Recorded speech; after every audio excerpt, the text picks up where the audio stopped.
அனைவருக்கும் வணக்கம். Welcome to our channel ready line அச்சு ஆர்எல் அகாடமிக்கு தங்களை அன்புடன் அழைக்கிறேன். ஸோ ரொம்ப ஒரு முக்கியமான கிளாஸ் தான். என்னன்னு பார்த்தீங்கன்னா டிஎன்பிசி டிஎன்இபியில் வரக்கூடிய 2026 வரக்கூடிய ஏஇ மெக்கானிக்கலுக்கு உண்டான டாப் 500 எக்ஸ்பெக்டட் கொஸ்டின்ஸ் தான் ப்ரீவியஸ் இயர் கொஸ்டின்ஸ்ல இருந்து உங்களுக்கு பக்காவாக எடுத்து வச்சிருக்கோம். ஸோ இந்த வீடியோ பதிவில் உங்களுக்கு 1ல இருந்து 25 கொஸ்டின்ஸ் அப்படின்றத பிரீஃப் எக்ஸ்பிளனேஷன்ஸ். ஸோ அந்த 4 ஆப்ஷன்ஸ் இருக்குன்னா அந்த 4 ஆப்ஷனுக்கும் எப்படியெல்லாம் ஆன்சர் பண்ண முடியுமோ அந்த அளவுக்கு ஃபுல் எக்ஸ்பிளனேஷன்ஸோட என்ன பண்ண போறோம், பிரீஃப் எக்ஸ்பிளனேஷன் கொடுக்க போறோம். நீங்க 25 கொஸ்டின்ஸ் நீங்க இந்த வீடியோல பாக்குறீங்க அப்படின்ற பட்சத்துல உங்களுக்கு ஒரு 200-300 கேள்விக்கு உண்டான பதில இதுலயே கொண்டு வந்துடும். அதுலயே பல கொஸ்டின்ஸை உள்ள அடக்கி நம்ம கொண்டு வர போறோம். அவ்வளோ டீப் எக்ஸ்பிளனேஷன்ஸா இருக்க போகுது.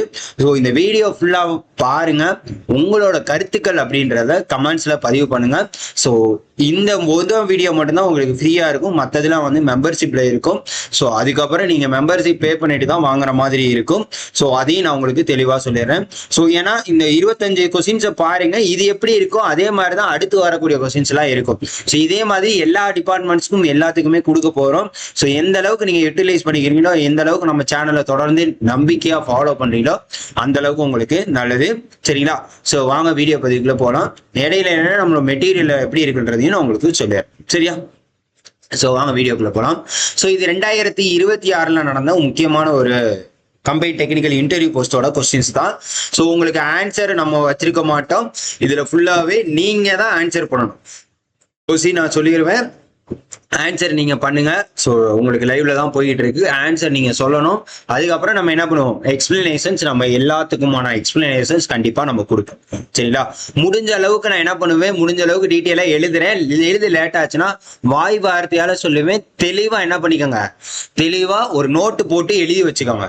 தாராளமா நான் சொல்றேன், தயவு செய்து ஒரு நோட் எடுத்து வச்சுக்கோங்க. இந்த கொஸ்டின்ஸ் அப்படின்றதுல கான்செப்ட் சொல்லிடுவேன், எக்ஸ்பிளனேஷன் சொல்லிடுவேன், எதனால வந்துச்சு, அதோட அப்ளிகேஷன் எல்லாமே பக்காவா சொல்ல போறோம். ஸோ அதனாலதான் இந்த மாதிரி யாரும் பண்ணியிருக்காங்களான்னு தெரியல, யாராச்சும் பண்ணியிருந்தா அதையும் ரெஃபர் பண்ணுங்க. சரிங்களா? அவங்க வீடியோ பார்த்துட்டு அவங்கள விட நம்ம எவ்வளவு பெஸ்டா கொடுக்க முடியுன்றதையும் நான் உங்களுக்கு பார்த்துறேன். சரிங்களா? ஃபர்ஸ்ட் கொஸ்டின் பாருங்க. Which material is characteristic by hysteresis? அதாவது ஏஇ மெக் 399 தான் கோடு. ஸோ இதை பொறுத்த வரைக்கும் உங்களுக்கு இங்கிலீஷ் அண்ட் தமிழ்ல தான் வரும். சரிங்களா? இங்கிலீஷ் அண்ட் தமிழ்ல தான் வரும். ஸோ அதனால டோன்ட் வரி. எந்த பொருள் ஹிஸ்டீரிஸ் பண்பால் வகைப்படுத்தப்படுகிறது? அதாவது which material is characteristic by hysteresis? Answer பண்ணுங்க. ஸோ என்ன அப்படின்னு பாத்தீங்கன்னா, ஸோ ஆப்ஷன் ஏ. சார் என்ன சார் ஆப்ஷன் ஏ? எடுத்தோடனே ஆன்சர் சொன்னீங்கன்னா என்ன எக்ஸ்பிளனேஷன்ஸ் கொடுப்பீங்க? ஸோ ஹிஸ்டீரியஸ் அப்படின்னா என்ன அப்படின்றத ஃபர்ஸ்ட் தெரிஞ்சுக்கணும். ஸோ நான் எக்ஸ்பிளனேஷன் சொல்றேன், ஒவ்வொரு ஸ்லோவா சொல்றேன், அதை நோட் பண்ணிச்சுங்க. Hysteresis is the phenomenon in the which the magnetic flux density lags behind the magnetic force during magnetization and demagnetization. அதாவது என்ன சொல்ல வராங்க அப்படின்னு பாத்தீங்கன்னா, ஹிஸ்டீரியஸ் என்பது என்ன அப்படின்னு பாத்தீங்கன்னா, காந்த ஓட்ட அடர்த்தி, அதாவது மேக்னெட்டிக் ஃப்ளக்ஸ் டென்சிட்டி இருக்கு பாத்தீங்களா, அந்த ஃப்ளக்ஸ் டென்சிட்டியை எவ்வளவு தூரம் தாமதப்படுத்த முடியுமோ. சரிங்களா? அந்த மேக்னெட்டிக் ஃப்ளக்ஸ் ஆனது காந்தப்படுத்தும் விசை. சரிங்களா? மேக்னடைஸ் ஃபோர்ஸ் இருக்கு பாத்தீங்கன்னா, மேக்னடைசிங் ஃபோர்ஸ், அதை வந்து எவ்வளவு பின்தொடர தாமதம் ஏற்படுவதை குறிக்கக்கூடியதோ அதுதான் வந்து ஹிஸ்டீரியஸ். இந்த பண்பு முக்கியமா எதுல காணப்படுமா? ஃபெர்ரோ மேக்னெட்டிக் மெட்டீரியல்ஸ்ல காணப்படும். சரிங்களா? ஃபெர்ரோ மேக்னெட்டிக்ஸ் மெட்டீரியல்ல தான் முக்கியமா காணப்படும். ஸோ இந்த ஃபெர்ரோ மேக்னெட்டிக் மெட்டீரியல்லாம் என்னங்க அப்படின்னு எடுத்துக்கிட்டீங்கன்னா அப்படின்னு பாத்தீங்கன்னா, ஹை மேக்னெட்டிக் பெர்மியபிலிட்டி, அதாவது காந்த ஊடுருவு திறன் சொல்லுவாங்கல்ல, காந்த ஊடுருவு திறன். ஸோ இந்த காந்த ஊடுருவும் திறன் தான் பாத்தீங்கன்னா அதிகமா இருக்கும் எதுல? ஃபெர்ரோ மேக்னெட்டிக் மெட்டீரியல்ல. அதே மாதிரி காந்த நீக்க எதிர்ப்பு அதுவும் பாத்தீங்கன்னா என்ன இருக்கும், அதிகமாக இருக்கும் அப்படின்றத சொல்லிடுறாங்க. ஸோ ஃபெர்ரோ மேக்னெட்டிக் மெட்டீரியல்ஸ்ல என்னென்ன இருக்கு அப்படின்னு பாத்துட்டீங்கன்னா, அயன் இரும்பு, எஃப்இ டினோட் பண்ணுவாங்க. நிக்கலை வந்து என்ஐ அப்படின்றத டினோட் பண்ணுவாங்க. கோபால்ட் வந்து கோ அப்படின்றத டினோட் பண்ணுவாங்க. அது போக சிலிகான் ஸ்டீல்ஸ். சரிங்களா? இதெல்லாம் காமனா இருக்கக்கூடிய ஃபெர்ரோ மேக்னெட்டிக் மெட்டீரியல்ஸ். ஸோ இது எங்க யூஸ் பண்ணுவாங்க அப்படின்னு பாத்தீங்கன்னா, டிரான்ஸ்ஃபார்மர் மின்மாற்றி இருக்குல்ல, அதோட கோர்ஸ்ல, எலக்ட்ரிக் மிஷின்ஸ்ல எல்லாத்துலயுமே இருக்கும். எலக்ட்ரிக் மிஷின்ஸ், ரிலே, அதுக்கப்புறம் பாத்தீங்கன்னா எலக்ட்ரோ மேக்னெட்ஸ், எலக்ட்ரோ மேக்னெட்ஸ் எல்லாத்துலயுமே காணப்படக்கூடியதாக தான் இருக்கும். சரி, ரைட். அடுத்தது ரெண்டாவது பாத்தீங்கன்னா ஃபெர்ரஸ் மெட்டீரியல். ஸோ இது வந்து ஃபெர்ரோ மேக்னெட்டிக் மெட்டீரியல். இது வந்து என்னதுங்க? Ferrous material. ஃபெர்ரஸ் மெட்டீரியல்னா என்ன? ஸோ ஃபெர்ரஸ் மெட்டீரியல்னா என்ன அப்படின்றது முக்கியமா தெரிஞ்சுக்க வேண்டியது. Ferrous materials are materials that contain iron as the principal constituent. அதாவது அயன் இருக்கு பாத்தீங்களா, இதை தான் வந்து முதன்மை எலமெண்டா கொண்டிருக்கும். சரிங்களா? ஸோ இதுல ஃபெர்ரஸ் மெட்டீரியலுக்கு என்னென்ன எக்ஸாம்பிள் அப்படின்னு பாத்தீங்கன்னா மைல்டு ஸ்டீல், எம்எஸ் சொல்லுவாங்கல்ல, MS mild steel, cast iron, rough iron. So இதெல்லாம் என்னது? கேஸ்ட் அயன், ரஃப் அயன் இதெல்லாமே பாத்தீங்க அப்படின்னு பாத்தீங்கன்னா ஃபெர்ரஸ் மெட்டீரியல் வகையை சேர்ந்தது. சரிங்களா? சரிங்களா? ஸோ இதுல பாத்தீங்கன்னா கண்டிப்பா ஹிஸ்டீரியஸ் அப்படின்றது இதுல வந்து கிடையாது அப்படின்றத முக்கியமா வந்து தெரிஞ்சு வச்சுக்கோங்க. ஸோ கேஸ்ட் அயன் அப்படின்றதுனா என்னது? வார்ப்பிரம்பு. ரஃப் அயன்னா தேர்க்கப்பட்ட இரும்பு. சரிங்களா? ஓகேவா? இதுல சில காந்த பண்புகள் இதுக்கு வந்து இருக்கும். அப்படி இருந்தாலுமே அது வந்து ஹிஸ்டீரியஸ் பண்பால என்ன பண்ணாது, பயன்படுத்த முடியாது அப்படின்றத தெரிஞ்சுக்கோங்க. அடுத்தது என்னங்க? நான் ஃபெர்ரஸ் மெட்டீரியல். நான் ஃபெர்ரஸ் என்னது? இது இரும்பு உள்ள உலகம். இது வந்து என்னது? இரும்பு அல்லாத உலகம் அப்படின்றத சொல்லுங்க. இரும்பு அல்லாத பொருள். சோ இரும்பு அல்லாத பொருள்னா என்னது? அந்த இடத்துல வந்து அயனை வந்து ஒரு முதன்மை எலமெண்டா எடுத்துக்காது. அதுதான் முக்கியமான விஷயம். ஸோ இது வந்து எங்கெங்க உருவாகும் அப்படின்னு பார்த்தீங்கன்னா, அதாவது இந்த நான் ஃபெரஸ் மெட்டீரியல் அதோட பண்புகள் என்ன மாதிரி இருக்கும் அப்படின்னு பார்த்தீங்கன்னா, ஹை கரோசன், அதாவது ஹுட் கரோசன் ரெசிஸ்டன்ஸ், அரிப்பு எதிர்ப்பு திறன். இந்த இரும்பு அரிக்கப்படும் பார்த்தீங்கன்னா, அந்த அது அரிப்பு எதிர்ப்பு திறனை அதிகமாக கொண்டு இருக்கும். நல்ல மின்கடத்து திறன், அதாவது ஹை எலக்ட்ரிக்கல் கண்டக்டிவிட்டி. நான் இங்கிலீஷ்லயும் சொல்லிடுறேன், உங்களுக்கு தமிழ்லயும் சொல்லிடுறேன், அதனாலதான் நோட் பண்ணிக்கோங்க அப்படின்றது. அதுக்கப்புறம் லோ மேக்னெட்டிக் ரெஸ்பான்ஸ், அதாவது குறைந்த காந்த விளைவு. எதுக்கு? இரும்பு அல்லாத பொருட்கள்ல இதெல்லாம் இருக்கும்.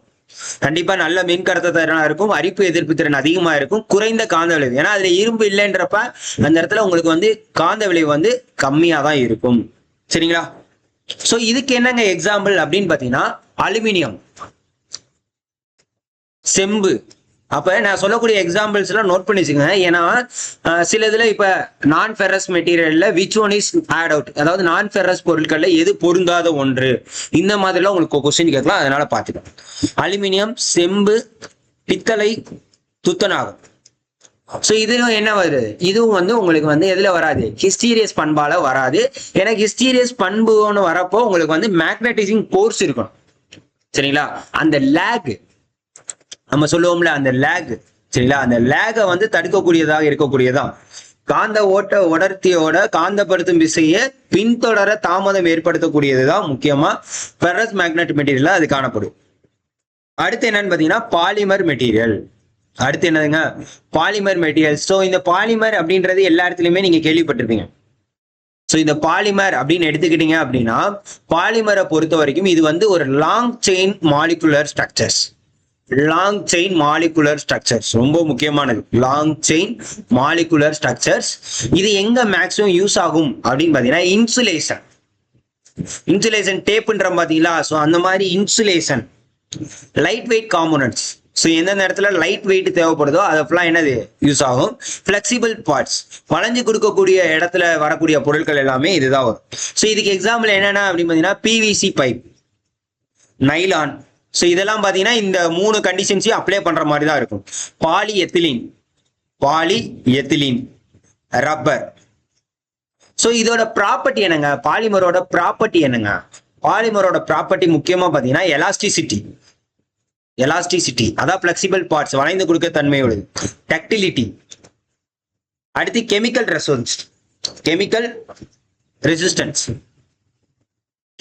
ரெசிஸ்டன்ஸ், அதாவது வேதியியல் எதிர்ப்பு அப்படின்றத சொல்லுவாங்க. சரிங்களா? அதுக்கப்புறம் தெர்மல் இன்சுலேஷன், வெப்ப காப்பு திறன். தெர்மல் இன்சுலேஷன் அப்படின்றது வெப்ப காப்பு திறன். கெமிக்கல், அதுக்கப்புறம் தெர்மல் இன்சுலேஷன். ஸோ இதெல்லாம் முக்கியமான ப்ராப்பர்ட்டி. சப்போஸ் கேட்பாங்க பாலிமரோட ப்ராப்பர்ட்டிஸ்ல எது பொருந்தாத ஒன்று. ஸோ எந்தெல்லாம் பாலிமரோட ப்ராப்பர்ட்டிஸ்ல வரக்கூடியது, கெமிக்கல் ரெசிஸ்டன்ஸ், இது எல்லாமே முக்கியமானது. So first question over. அப்ப ஃபர்ஸ்ட் கொஸ்டினே நான் உங்களுக்கு எவ்வளவு தெளிவா உங்களுக்கு சொல்லியிருக்கேன் பாத்தீங்களா? ஃபர்ஸ்ட் கொஸ்டின், மொதல் கொஸ்டின்ஸ். ஸோ இதுதான் ரொம்ப இப்படிதான் நம்மளோட டீட்டெயில்ஸ் எல்லாமே போக போகுது. ஸோ தயவு செய்து சப்ஸ்கிரைப் பண்ணி வச்சுங்க. அதே மாதிரி டிஎன்பிசி எய்க்குன்னு உங்களுக்கு டிஎன்இபி வரக்கூடிய எல்லாத்துக்குமே சேர்த்து என்ன பண்ணிருக்கோம், 399 கோட் நம்பருக்கு உங்களுக்கு எக்ஸ்பெக்டட் கொஸ்டின் இதுல வர கொஸ்டின்ஸ்ல அதுல வராதுங்க. எக்ஸாம் பாயிண்ட் ஆஃப் வியூல இந்த மாதிரிலாம் எப்படி கொஸ்டின் கேட்பாங்க அப்படின்றதான் உங்களுக்கு வச்சிருக்கோம். தயவு செய்து வேணுங்கிறவங்க யோசிக்காம, இது பிடிஎஃப் எம்சிக்யூ டெஸ்ட் பேட்ச் தான். கொஸ்டின் ஆன்சர்ஸ் தனியா தான் இருக்குங்க பாருங்க. இதுல கொஸ்டின்ஸே எவ்வளவு பெருசா வச்சிருக்கோம் பாத்தீங்களா. ஸோ முடிஞ்ச அளவுக்கு உங்களுக்கு எவ்வளவு தூரம் இன்டெப்தா எடுக்க முடியுமோ அந்த அளவுக்கு எடுத்திருப்போம். உங்களுக்கு தமிழ் டிரான்ஸ்லேஷன் மட்டும் தான் கொஞ்சம் மிஸ்மேட்ச் ஆகும், மற்றபடி எல்லாமே பக்காவா இருக்கும். தயவு செய்து யூட்டிலைஸ் பண்ணிக்கோங்க. சரியா? Right, okay. ரெண்டாவது கொஸ்டின்ஸ் போயிடும். The bulkiest side group in the monomer is in. அதாவது மோனோமரில் மிகப்பெரிய பக்கக்குழு, மோனோமரில் மிகப்பெரிய பக்கக்குழு எது அப்படின்றது கேட்டது. So monomers is nothing but என்ன அப்படின்னு பார்த்தீங்கன்னா பாலிமரோட சயின்ஸ் குரூப்ல வரக்கூடியதான் முக்கியமா. சரிங்களா? மோனோமர் அப்படின்றது என்ன அப்படின்னு பார்த்தீங்கன்னா பாலிமரோட குரூப்ல இருந்து ஒரு முக்கியமா பிரிஞ்சு வரக்கூடியதான் இந்த மோனோமர் அப்படின்றது. சரியா? பக்கக்குழுக்கள் அப்படின்றத சொல்லுவாங்க. ஸோ இதுல என்னென்ன முக்கியமா இதுக்குரிய இது இருக்கும் அப்படின்னு பாத்தீங்கன்னா இதுல முக்கியமா இருக்கக்கூடிய மிகப்பெரிய பக்கக்குழுவா இருக்கக்கூடியது எது அப்படின்னு பாத்தீங்கன்னா உங்களுக்கு பிவிசி தான். சரிங்களா? பிவிசி அப்படின்றதான் முக்கியமானது. ஸோ இது எல்லாமே என்னது, பிவிசியா? ஓகே, ஸோ ஆன்சர் பண்ணுங்க. ஸோ இது பிவிசி கிடையாது, சாரி மன்னிச்சுக்காங்க. சரிங்களா? அதே மாதிரி நான் சொல்லக்கூடிய ஆன்சர்லாம் உங்களுக்கு தவறா பட்டுச்சுன்னா தாராளமா கீழே கமெண்ட். பாலிஸ்டீரின் அப்படின்றதுதான் சரியான விடை. சரிங்களா? பாலிஸ்டீரின் அப்படின்றத சரியான விடை. ஸோ இந்த பாலிஸ்டீரினை பொறுத்த வரைக்கும் என்னது, பினைல் குரூப்ல சேரக்கூடியது. பினைல் குரூப்போட கெமிக்கல் ஃபார்ம்ல C6H5. ஸோ இதுதான். ஸோ இதுல என்னென்ன இருக்கும் அப்படின்னு பாத்தீங்கன்னா இது வந்து கடினத்தன்மையை உயர்த்தக்கூடியதாக இருக்கும். அதே மாதிரி ஹிண்ட்ரன்ஸை அதிகரிக்கும். ஸ்டெரிக் ஹிண்ட்ரன்ஸ், அதாவது இடவியல் தடை அப்படின்னு சொல்லுவாங்க, அதை வந்து அதிகரிக்கக்கூடியதாக இருக்கும். சங்கிலி இயக்கத்தை வந்து அதிகரிக்கக்கூடியதாக இருக்கும். கிளாஸ் டிரான்சிஷன் டெம்பரேச்சர் வந்து அதிகமா இருக்கும். ரெடக்ஷன் இன் செயின் மோபிலிட்டி. சரிங்களா? அதாவது சங்கிலி இயக்கத்தை குறைக்கும் அப்படின்றது முக்கியமானது. சரிங்களா? அடுத்து டெஃப்லான். இதுதான் ஆன்சர், ஆப்ஷன் டி தான் ஆன்சர். டெஃப்லான் அப்படின்னா என்ன அப்படின்னு பாத்தீங்கன்னா இந்த டெஃப்லானோட இன்னொரு நேம் என்ன அப்படின்றது தெரிஞ்சு வச்சுக்கோங்க. சரிங்களா? டெஃப்லானோட கமர்ஷியல் நேம் அப்படின்றது முக்கியமா தெரிஞ்சுக்க வேண்டிய விஷயம். ஸோ இது என்ன அப்படின்னு பாத்தீங்கன்னா PTFE அப்படின்னு சொல்லுவாங்க. இதோட ஃபுல் ஃபார்ம் கூட சம்டைம்ஸ் கேட்பாங்க, தெரிஞ்சு வச்சுக்கோங்க. PTFE அப்படின்னா என்ன அப்படின்னு பாத்தீங்கன்னா polytetrafluoroethylene. So நல்லா ஞாபகம் வச்சுக்கோங்க, polytetrafluoroethylene. Sometimes கேட்பாங்க, தயவு செய்து பாத்துக்கோங்க. சரியா? தயவு செய்து பாத்துக்கோங்க. இதெல்லாம் வந்து ஃபுல் ஃபார்மோ என்ன இந்த மாதிரி கேட்கலாம், எந்த மாதிரி வேணாலும் உங்களுக்கு கேட்கலாம். சரிங்களா? அப்ப மோனோமரோட மிகப்பெரிய பக்கக்குழு எது அப்படின்னு கேட்டாங்கன்னா பாலிஸ்டீரின் அப்படின்றது பாத்துக்கோங்க. ஸோ இந்த PTFE தான் கீழே கொடுத்துருக்கிறது, பாலி டெட்ரா ஃப்ளூரோ எத்திலின். பாத்தீங்களா? ஒரே தான், டெஃப்லானும் ஒண்ணுதான், PTFEயும் ஒண்ணுதான் அப்படின்றத பாத்துக்கோங்க. இதோட மோனோமர் அப்படின்னு எடுத்துக்கிட்டீங்கன்னா அப்படின்னு பாத்தீங்கன்னா CF2. இந்த பாலி டெட்ரா ஃப்ளூரோ எத்திலினோட CF2 அப்படின்னு சொல்லுவாங்க. அதாவது டெட்ரா ஃப்ளூரோ எத்திலின் இதுதான் வந்து மிகப்பெரிய அதோட பக்கக்குழுவாக இருக்கு. சரிங்களா? புரியுதாங்க? ரைட். அடுத்து பிவிசினா என்னது, பிவிசியோட ஃபுல் ஃபார்ம் என்னன்னு தெரியுமாங்க? பிவிசியோட ஃபுல் ஃபார்ம் என்ன அப்படின்னு பாத்தீங்கன்னா பாலிவினைல் குளோரைடு அப்படின்றதான். சரிங்களா? ஸோ இதோட மோனோமர் அப்படின்னு எடுத்துக்கிட்டீங்க அப்படின்னா CH2 = CHCl. இதான் வந்து அதோட மிகப்பெரிய பக்கக்குழுவா இருக்கு. சரிங்களா? புரியுதாங்க? Right, okay. அப்ப இதுவும் வராது. ஸோ ஆல்ரெடி இதுவும் உங்களுக்கு சொல்லிட்டேன். அப்ப எல்லாத்துக்கும் நான் ஆன்சர் சொல்லியாச்சா? அடுத்து மூணாவது கொஸ்டின். ஸோ கண்டிப்பா இந்த வீடியோ ஃபுல்லா பார்த்துட்டு உங்களோட கமெண்ட்ஸ்ல பதிவிடுங்க, என்ன மாதிரி இருக்கு, இன்னும் எப்படி கொண்டு போகலாம் அப்படின்றது. அடுத்து third question. Conductors will have the electrical resistivity in the range of. கடத்திகளுக்கு உள்ள எலக்ட்ரிக்கல் ரெசிஸ்டன்ஸ் உள்ள அளவு எது? கடத்திகளுக்கு உள்ள ரெசிஸ்டன்ஸ் அளவு எது அப்படின்றதை கேட்டுக்காங்க. ஸோ இந்த எலக்ட்ரிக்கல் ரெசிஸ்டிவிட்டி, ஃபர்ஸ்ட் வந்து எலக்ட்ரிக்கல் ரெசிஸ்டிவிட்டினா என்ன அப்படின்றது பேசிக்கா தெரிஞ்சுக்கணும். அதாவது எலக்ட்ரிக்கல் ரெசிஸ்டிவிட்டி அப்படின்னா என்னன்னு பாத்தீங்கன்னா ஒரு பொருளுக்கு கரண்ட் ஃப்ளோ ஆகும் பாத்தீங்களா, மின்சார ஓட்டத்திற்கு. இப்ப இந்த கரண்ட் ஃப்ளோ ஆகுறத வந்து தடுக்கக்கூடியது. அதாவது எலக்ட்ரிக்கல் ஃப்ளோ ஆகுது, அதை வந்து தடுக்கக்கூடியதாக இருக்கும். சரிங்களா? ஒரு பொருள் மின்சார ஓட்டத்திற்கு எதிர்ப்பு அளிக்கும் பண்பு தான் என்ன அப்படின்னு பாத்தீங்கன்னா எலக்ட்ரிக்கல் ரெசிஸ்டிவிட்டி. இதை வந்து எப்படி டினோட் பண்ணுவாங்க அப்படின்னு பாத்தீங்கன்னா ரோ அப்படின்னு டினோட் பண்ணுவோம். ரோ அப்படின்றத டினோட் பண்ணுவாங்க. இதோட ஃபார்ம்லாம் என்ன அப்படின்னு பாத்தீங்கன்னா rho equal to RA divided by L. So R அப்படின்றது என்ன அப்படின்னு பாத்தீங்கன்னா என்னது மின் தடை, ரெசிஸ்டன்ஸ் சொல்லுவாங்களா மின் தடை. இதை வந்து ஓம் அப்படின்றத டினோட் பண்ணலாம். இதோட அலகு ஓம். அடுத்து ரோவை பொறுத்த வரைக்கும் என்னது, ரோவை பொறுத்த வரைக்கும் மின்தடை தன்மை. எலக்ட்ரிக்கல் ரெசிஸ்டிவிட்டி அப்படின்னா என்ன பார்த்தீங்கன்னா மின்தடை தன்மை அப்படின்றதுதான் முக்கியமானது. இதை வந்து ஓம் மீட்டர் அப்படின்றத அழகால குறிப்பிடுவாங்க. இந்த ரோக்கு என்ன உங்களுக்கு அழகு ரோ, அதாவது ஓம் மீட்டர். அடுத்து ஏ அப்படின்றது என்ன அப்படின்னு பாத்தீங்கன்னா குறுக்கு வெட்டு பரப்பு, அதாவது கிராஸ் செக்ஷனல் ஏரியான்னு சொல்லுவாங்க. ஏ அப்படின்னா என்னது கிராஸ் செக்ஷனல் ஏரியா. சோ இதை வந்து மீட்டர் ஸ்கொயர் அப்படின்னு ஏரியாவை பொறுத்த வரைக்கும் உங்களுக்கு தெரியும். அடுத்து எல் அப்படின்னா என்னது லென்த் ஆஃப் கண்டக்டர். கண்டக்டர் என்ன கண்டக்டர் யூஸ் பண்றோமோ அந்த கண்டக்டரோட லென்த் என்ன, இதை வந்து மீட்டர்ல டினோட் பண்ணுவோம். ஸோ இதுதான் ரொம்ப முக்கியமானது. சரியா? ஸோ குறைந்த ரெசிஸ்டிவிட்டியா இருந்துச்சு அப்படின்னா எலக்ட்ரிக்கல் ரெசிஸ்டிவிட்டி கம்மியா இருந்துச்சு அப்படின்னா அது வந்து என்னது அதோட மின் கடத்தி கண்டக்டர்ஸ் எப்படியா இருக்கும், நல்ல மின் கடத்தி குட் கண்டக்டர்ஸா இருக்கும். எலக்ட்ரிக்கல் ரெசிஸ்டிவிட்டி எந்த அளவுக்கு கம்மியா இருக்கோ அந்த அளவுக்கு அது குட் கண்டக்டரா செயல்படும் அப்படின்றதுதான் முக்கியமான விஷயம். சரிங்களா?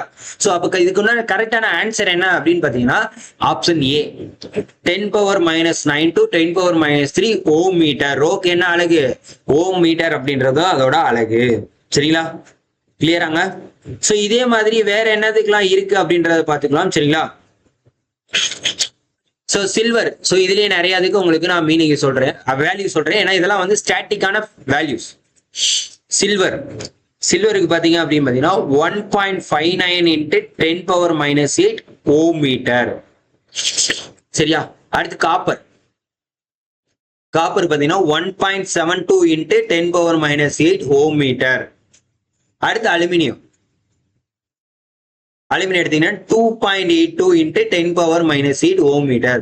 ஸோ அப்ப இதுல எது அதிகமாக காணப்படுகிறது அப்படின்னு பார்த்தீங்கன்னா 2.82 அலுமினியத்துல தான் உங்களுக்கு அதிகமாக காணப்படுகிறது. சரிங்களா? ஸோ குட் கண்டக்டரை பொறுத்த வரைக்கும் உங்களுக்கு என்னது சில்வர், காப்பர், அலுமினியம், கோல்டு இதெல்லாமே பார்த்தீங்கன்னா ஹை எலக்ட்ரிக்கல் கண்டக்டிவிட்டி. ஸோ இதோட ப்ராப்பர்ட்டிஸ்லாம் எடுத்துக்கிட்டீங்க அப்படின்னு பார்த்தீங்கன்னா ஹை எலக்ட்ரிக்கல் கண்டக்டிவிட்டி. சரிங்களா? அதுக்கப்புறம் பாத்தீங்கன்னா குறைந்த எதிர்ப்பு லோ ரெசிஸ்டன்ஸ். சரிங்களா? லோ ரெசிஸ்டன்ஸா இருக்கணும். ஹை ஃப்ரீ எலக்ட்ரான்ஸ் வந்து ஹையா இருக்கும். ஒயர்ஸ் அண்ட் எலக்ட்ரிக்கல் காம்போனன்ட்ஸ்ல அதிகமா யூஸ் பண்ணுவாங்க. சரிங்களா? ஓகே. அடுத்து 4வது questions. The main advantage of using powder metallurgy for producing complex shape, அதாவது சிக்கலான வடிவங்களை உருவாக்க தூள் உலோகத்தை பயன்படுத்துவதன் முக்கியமான நோக்கம். பவுடர் மெட்டலர்ஜி, ஸோ மேனுஃபேக்சரிங் ப்ராசஸ்ல இருந்தே கேட்டிருக்காங்க. which metal powders are compacted in dies and then sintered below melting temperature to produce finished components. அதாவது என்ன சொல்ல வராங்க அப்படின்னு பாத்தீங்கன்னா பவுடர் மெட்டலர்ஜி அப்படின்னா என்ன அப்படின்னு பாத்தீங்கன்னா தூள் உலோகவியல். சரியா? இதை பொறுத்த வரைக்கும் என்ன பண்ணுவாங்க அப்படின்னு பாத்தீங்கன்னா உலோக துகள்கள், நீங்க நிறைய இண்டஸ்ட்ரீஸ் போயிருந்தீங்கன்னா உங்களுக்கு தெரியும் நிறைய இடத்துல பவுடர் மெட்டலர்ஜி, அதாவது காம்ப்ளெக்ஸ் ஷேப். இப்போ வந்து நீங்க வந்து ஜென்ரலா இந்த ஷேப் அப்படின்னா இது ஜென்ரலா யூஸ் பண்ணிருக்கீங்க. இப்ப இப்படி இருக்கு பாத்தீங்களா? சோ இது வந்து காம்ப்ளெக்ஸ் ஷேப். சோ இந்த காம்ப்ளெக்ஸ் ஷேப்பை உருவாக்கணும் அப்படின்னா இதுக்குண்டான ஒரு டை எல்லாத்தையுமே இது பண்றது ரொம்ப, இப்ப நீங்க ஒரு கட்டிங் மிஷின்லயோ இல்ல இது சிஎன்ஜி கட்டிங்லயோ போட்டீங்கன்னா இதே மாதிரி ஷேப் வந்து அக்யூரேட்டா வருமானு கேட்டீங்கன்னா கொஞ்சம் மிஸ்மேட்ச் ஆகும். இதே வந்து இதுக்கு உண்டான டை ரெடி பண்ணிட்டீங்க அப்படின்னா அதை வந்து இதே மாதிரி மோல்டுல வச்சு தூள் உலோகத்தை வச்சு என்ன பண்ணுவாங்க ஒரு குறிப்பிட்ட வெப்பநிலையில சிண்டரிங் செஞ்சும் போது இது என்ன ஆகும் இந்த காம்ப்ளெக்ஸ் ஷேப் உருவாகிடும். ஸோ இதுக்குண்டான ப்ராசஸ் ஸ்டெப் என்ன அப்படின்னு பாத்தீங்கன்னா ஃபர்ஸ்ட் விஷயம் பவுடர் ப்ரொடக்ஷன். அதாவது பவுடர் ப்ரொடக்ஷன் அப்படின்னா என்ன அப்படின்னு பாத்தீங்கன்னா தூளை தந்து தயாரிக்கிறது. என்ன மெட்டீரியல் யூஸ் பண்ண போறாங்க அதுக்கு தகுந்தாப்புல தூள் ரெடி பண்ணும். அடுத்து வந்து கலவை, அதாவது பிளெண்டிங் அண்ட் மிக்சிங். இதெல்லாம் ஸ்டெப்ஸ் எல்லாம் நோட் பண்ணி வச்சுக்கோங்க. நான் சொல்றத பவுடர் மெட்டலர்ஜியோட ப்ராசஸ் ஸ்டெப், செயல்முறை ஸ்டெப். ஃபர்ஸ்ட் வந்து பவுடர் ப்ரொடக்ஷன், தூளை வந்து தயாரிக்கிறாங்க. அடுத்து பிளெண்டிங் அண்ட் மிக்சிங். அடுத்து வந்து பாத்தீங்கன்னா காம்பேக்ஷன் எப்படின்னா என்ன பாத்தீங்கன்னா அழுத்த வடிவமைத்தல். அடுத்து 4வது வந்து சிண்டரிங், சிண்டரிங். அஞ்சாவது வந்து ஃபினிஷிங் ஆபரேஷன். ஃபினிஷிங் ஆபரேஷன் இறுதி செயல்பாடு. சோ இதை பொறுத்த வரைக்கும் சிக்கலான வடிவங்களை உருவாக்கும் போது என்ன ஆயிருக்கும், இந்த இடத்துல நியர் நெட் ஷேப் மேனுஃபேக்சரிங் கிடைப்பதால் இந்த இடத்துல என்ன ஆயிரும், சோ இப்ப இந்த மாதிரி ஷேப் ரெடி பண்றப்ப near net shape manufacturing. Near net shape manufacturing. Sir அது என்ன சார் நியர் நெட் ஷேப் மேனுஃபேக்சரிங்னா அக்யூரேட்டா அந்த பீஸை மட்டும் உருவாக்க முடியும் உங்களால. சோ அதுல வேஸ்ட் ஆகிற தூள் ஏதாச்சும் இருந்தாலும் அதை நீங்க திருப்பியும் இன்னொரு மெட்டீரியலுக்கு நீங்க யூஸ் பண்ணிக்கிற மாதிரி தான் இருக்கும். தேவையற்ற பொருள்லாம் அகற்றப்படும். இதுதான் நியர் நெட் ஷேப் மேனுஃபேக்சரிங். இந்த இடத்துல வந்து உங்களுக்கு என்ன ஆகும் அப்படின்னு பாத்தீங்கன்னா, அதாவது வேஸ்டேஜ் வந்து கம்மியாகும். ஸோ அதுதான் முக்கியமானது. ஸோ இந்த இதை பொறுத்த வரைக்கும் வேஸ்டேஜ் வந்து உங்களுக்கு கம்மியாகும். ஸோ அப்ப ஆப்ஷன் என்னதுங்க ஆன்சரு, ரெடியூஸ்டு மெட்டீரியல் வேஸ்டேஜ். ரொம்ப ரொம்ப முக்கியமானது. ஸோ இதை பொறுத்த வரைக்கும் மெட்டீரியல் வேஸ்டேஜ் வந்து ரொம்ப ரொம்ப கம்மி பண்ணப்படுகிறது. அதை தான் அவங்க சொல்றாங்க. ஸோ இதுல வந்து என்னன்னு பாத்தீங்கன்னா, மேக்சிமம் இந்த துகள்கள் யூஸ் பண்றப்ப இதுல வந்து 100%, அதாவது கிட்டத்தட்ட 95 to 98% வந்து பொருட்கள் வந்து வீணாகாம செயல்படுத்தப்படுகிறது. சரிங்களா? பொருள் பயன்படக்கூடிய வீதம் வந்து 95 to 95 வரைக்கும் எதுல இருக்கும், இந்த பவுடர் மெட்டலர்ஜில இருக்கும். இது முக்கியமா கியர் பார்த்திருக்கீங்களா? ஸோ நான் இப்ப வரைஞ்சதே அப்படிதான். சரிங்களா? Gear shape. ஸோ இதெல்லாம் முக்கியமா வந்து இதுலதான் முக்கியமா கொண்டு வரும். ஸோ ரொம்ப ரொம்ப முக்கியமானது. சரிங்களா? ரைட். நெக்ஸ்ட் கொஸ்டின், அஞ்சாவது. Examples of low density materials used in structural applications are, அதாவது கட்டமைப்பு பயன்பாடுகளில் பயன்படுத்தப்படும் குறைந்த அடர்த்தி கொண்ட பொருட்களோட எடுத்துக்காட்டுகள் என்ன அப்படின்றத கேட்டிருக்காங்க. ஸோ ஆன்சர் நீங்களும் பண்ணுங்க. ஸோ என்ன low density structural materials. So low density structural material. So இது என்ன கொடுக்குது ஃபர்ஸ்ட் அப்படின்றது தெரிஞ்சுக்கும். So low density structural materials are materials that provide high strength to weight ratio. சரிங்களா? And high stiffness. Excellent energy absorption. Sir அப்படின்னா என்ன sir அப்படின்னு பாத்தீங்கன்னா, சோ ஃபர்ஸ்ட் வந்து என்னன்னு பாத்தீங்கன்னா, குறைந்த எடை இருக்கும், வெயிட் கம்மியா இருக்கும், ஆனா ஸ்ட்ரென்த் அதிகமா இருக்கும். அதான் ஹை ஸ்டிஃப்னஸ். அதிக விரையக்கூடிய தன்மை அதிகமா இருக்கும். ஹை ஸ்ட்ரென்த்தா இருக்கும். எனர்ஜி அப்சார்ப்ஷன், ஆற்றலை வந்து அதிகமாக உறிஞ்சக்கூடியதாக இருக்கும். சரிங்களா? சோ இதுக்கு எக்ஸாம்பிள்ஸ் எல்லாம் என்னென்ன அப்படின்னு பாத்தீங்கன்னா, மெட்டாலிக் ஃபோம்ஸ். ஸோ எக்ஸாம்பிள்ஸ் என்ன அப்படின்னு பார்த்தீங்கன்னா, metallic forms, cellular materials, honeycomb structures, sandwich panels. So அப்போ இதுக்கு வந்து எக்ஸாம்பிள் நான் வர சொல்றதுல இதுல எது இருக்குன்னு பாருங்க. மெட்டாலிக் ஃபோம்ஸ், செல்லுலார் மெட்டீரியல்ஸ் அப்படின்றது காமனா இருக்கு. ஆனா முழுக்க இதுல அதிகமா யூஸ் பண்ணப்படுகிறது எதுன்னு பாத்தீங்கன்னா உங்களுக்கு என்னது, ஆப்ஷன் டி. நான் தான் சொன்னேன் மெட்டாலிக் ஃபோம்ஸ் இருக்கு, செல்லுலார் மெட்டீரியல்ஸ் இருக்கப்ப அவங்களுக்கு ஆப்ஷன் டி. சரியா? ஓகே. சோ இந்த மெட்டீரியல் எங்கெல்லாம் யூஸ் பண்ணுவாங்கங்க இப்போ நம்ம சொல்லியாச்சு. இப்போ இது ஹை ஸ்ட்ரென்த்தா இருக்கும், லைட் வெயிட்டா இருக்கும் அப்படின்னா இதை எங்க சார் யூஸ் பண்ணுவாங்க அப்படின்னு பாத்தீங்கன்னா, ஏரோஸ்பேஸ் ஸ்ட்ரக்சர்ஸ். ஸோ எங்கெல்லாம் அந்த இது யூஸ் பண்ணுவாங்க அப்படின்னு பாத்தீங்கன்னா, aerospace structures, automobile and crash absorbers, விமானவியல், வாகன உற்பத்தி, ரயில்வே, பாதுகாப்பு உபகரணங்கள். ஏன்னா பாதுகாப்பு உபகரணங்களை நம்ம உடம்புல கட்டிக்கிட்டு யூஸ் பண்றப்ப அப்படின்ற பட்சத்துல லைட் வெயிட்டா ஹை ஸ்ட்ரென்த்தா இருக்கும். அதான் சொல்லுவாங்க. சரிங்களா? அப்ப வந்து மெட்டாலிக் ஃபோம்ஸும் கரெக்ட், செல்லுலார் மெட்டீரியல்ஸும் உங்களுக்கு கரெக்டா இருக்கு. சரியா? ஓகேவா? கிளியராங்க? சரி, ஸ்டோன்ஸ் அண்ட் கிளேஸ்னா என்னங்க? ஸ்டோன்ஸ் அண்ட் கிளேஸ், ஸோ இது வந்து கற்கள் மற்றும் களிமண். இது வந்து என்னன்னு பாத்தீங்கன்னா, அதிக அடர்த்தி இருக்கும், கடினமானது. கல்லை கட்டிட்டு உங்களால வயிற்றுல கல்லை கட்டிட்டு மேலே ஏற முடியுமா? முடியாது. சரிங்களா? இதனால தெரிஞ்சுக்கணும். அடுத்து ஏரோஜெல்ஸ் அண்ட் அலுமினியம். ஸோ ஏரோஜெல்ஸ் அப்படின்றது என்ன அப்படின்னு பாத்தீங்கன்னா, இது வந்து லைட்டஸ்ட், ரொம்ப ரொம்ப மிக அடர்த்தி கம்மி. சரிங்களா? ஸோ அதனால வந்து இதை வந்து யூஸ் பண்ண மாட்டாங்க. சரிங்களா? ஓகே. அடுத்த கொஸ்டின்,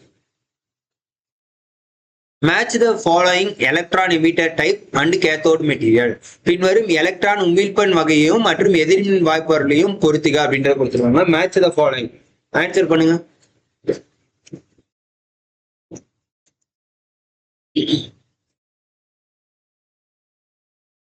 ஸோ டக்குன்னு போவோம். சரிங்களா?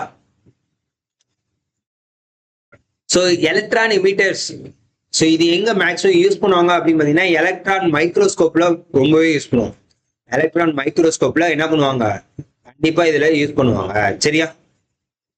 ஸோ இதோட வேலை என்னங்க, முக்கியமா வேலை என்ன அப்படின்றதையும் நம்ம பார்ப்போம் கண்டிப்பா. சரிங்களா? அதாவது ஆப்ஷன் ஏவை பொறுத்த வரைக்கும் ஃபர்ஸ்ட் ஆப்ஷன் ஏக்கு என்ன அப்படின்றதை கண்டுபிடிச்சோம். சரிங்களா? ஆப்ஷன் ஏ என்ன அப்படின்னு பாத்தீங்கன்னா லாந்தனம் ஹெக்ஸாபோரைடு.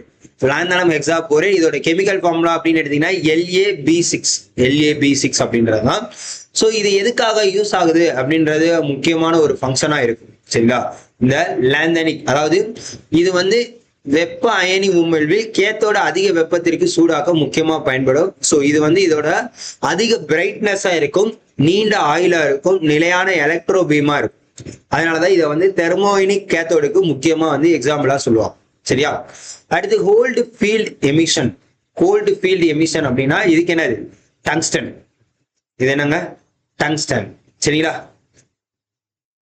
ஸோ இந்த காமன் தெர்மோயினிக் கேத்தோட்ஸை பொறுத்த வரைக்கும் டங்ஸ்டன், அதுக்கப்புறம் லாந்தனம் ஹெக்ஸாபோரைடு இதெல்லாம் வந்து அதிக நாட்கள் நீடிக்கக்கூடியதாக இருக்கும். சரிங்களா? டங்ஸ்டன்.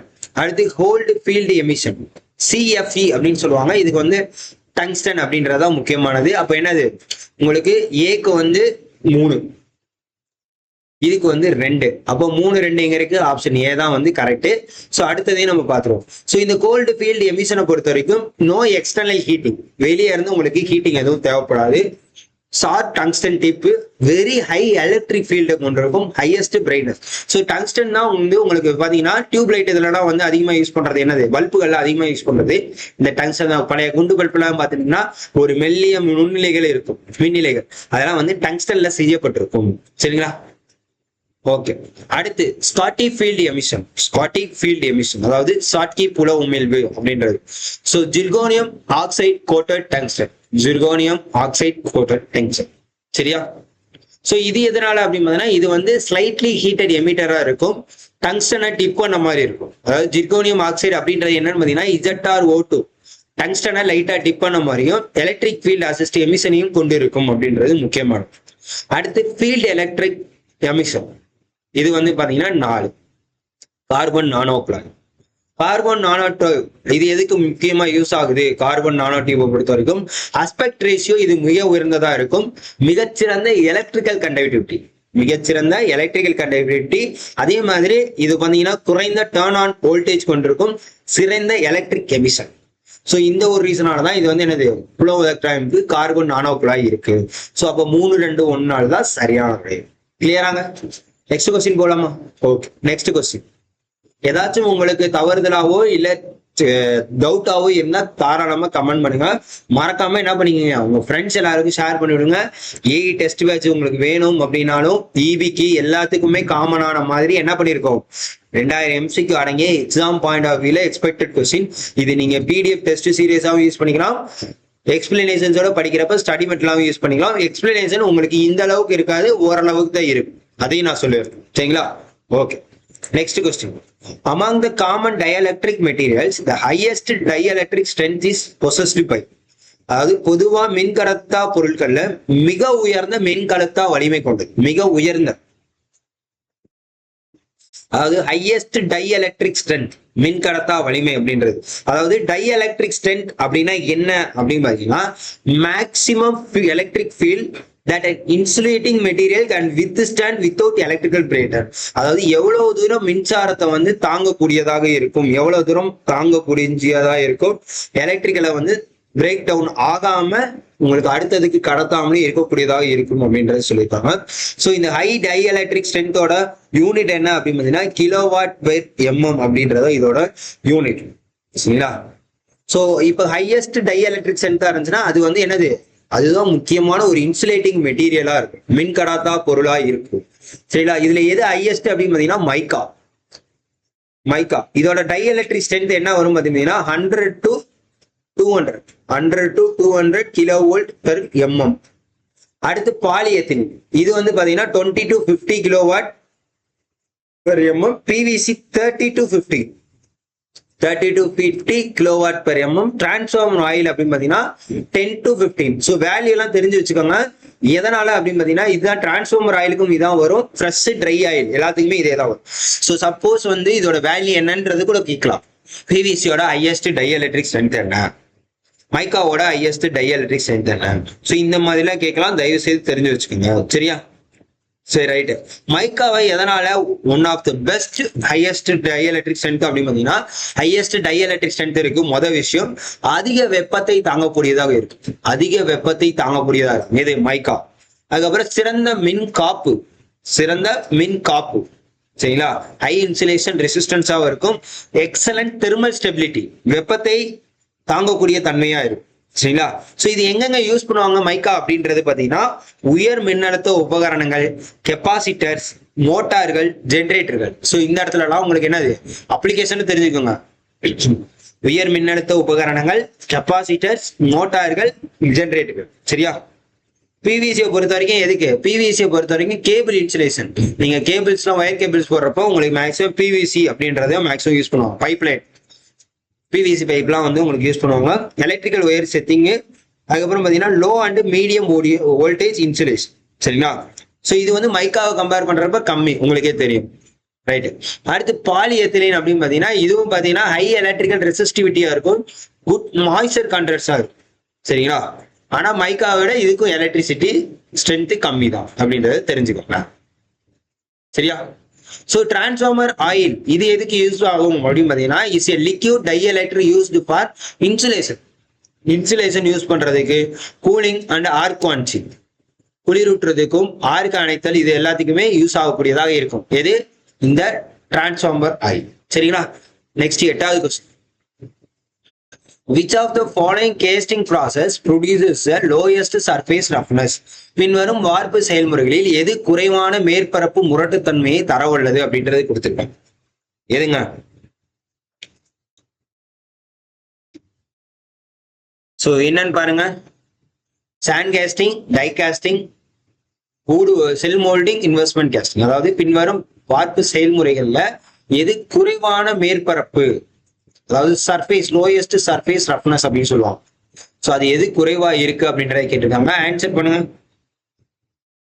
ஸோ சர்ஃபேஸ் ரஃப்னஸ் அப்படின்றத என்னன்னு பார்த்தோம்னா RA அப்படின்னு டினோட் பண்ணுவோம். சர்ஃபேஸ் ரஃப்னஸ் அப்படின்றத என்ன டினோட் பண்ணுவோம்னா RA.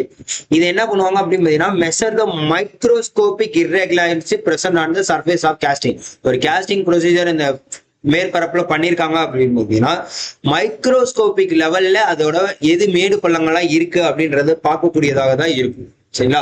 இப்ப இந்த சர்ஃபேஸ் வேல்யூ வந்து லோவா இருந்துச்சுன்னா அது வந்து என்னது? Better surface finish. நல்லா ஞாபகம் வச்சுக்கோங்க. இந்த சர்ஃபேஸ் வேல்யூ வந்து லோவா இருந்துச்சு அப்படின்னா அது வந்து பெட்டர் சர்ஃபேஸ் பினிஷா இருக்கும்.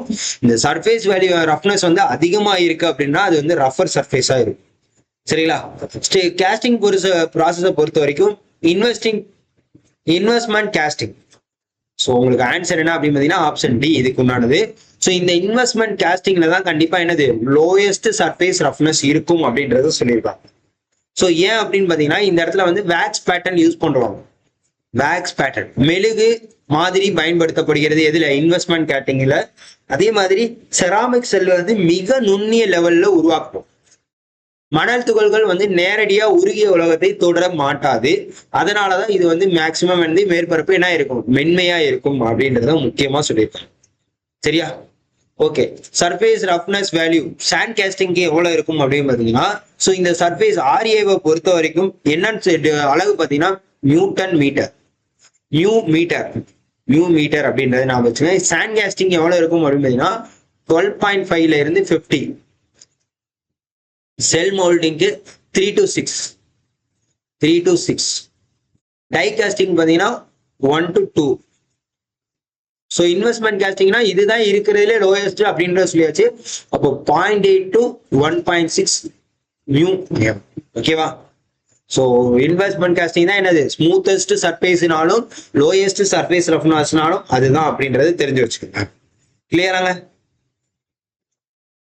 ஸோ இந்த இன்வெஸ்ட்மெண்ட் காஸ்டிங் தான் என்னன்னு சொல்லுவாங்க அப்படின்னு பார்த்தீங்கன்னா லாஸ்ட் வேக்ஸ் காஸ்டிங். இன்னொரு பேர் என்ன அப்படின்னு பார்த்தீங்கன்னா லாஸ்ட் வேக்ஸ் காஸ்டிங் அப்படின்னு கூட சொல்லுவாங்க. நல்லா ஞாபகம் வச்சுங்க. Last wax process. ஸோ இதுல வந்து மிக மென்மையான மேற்பரப்பு மிக குறைந்த சர்ஃபேஸ் ரஃப்னஸ், மிக உயர்ந்த பரிமாண துல்லியம், சிக்கலான வடிவங்களை உருவாக்க இது முக்கியமா யூஸ் ஆகும். குறைந்த மிஷின். ஸோ இது எங்கெல்லாம் யூஸ் ஆகும் அப்படின்னு பாத்தீங்கன்னா டர்பைனோட பிளேடு, டர்பைன் பிளேடு, விமான பாகங்கள், அதுக்கப்புறம் பாத்தீங்கன்னா மருத்துவ இம்ப்ளான்ட், மருத்துவ உபகரணங்கள் இருக்குல்ல அங்க. ஸோ அதுக்கப்புறம் துல்லிய பொறியியல் கூறுகள், சரிங்களா, பிரிசிஷன் இன்ஜினியரிங் பார்ட்ஸ் எல்லாத்துக்குமே இதுதான் யூஸ் ஆகும் அப்படின்றத தெரிஞ்சுக்கலாம். ரைட். அடுத்து சாண்ட் கேஸ்டிங்னா என்னங்க? இப்போ வந்து இன்வெஸ்ட்மெண்ட் கேஸ்டிங் பார்த்தாச்சு. சாண்ட்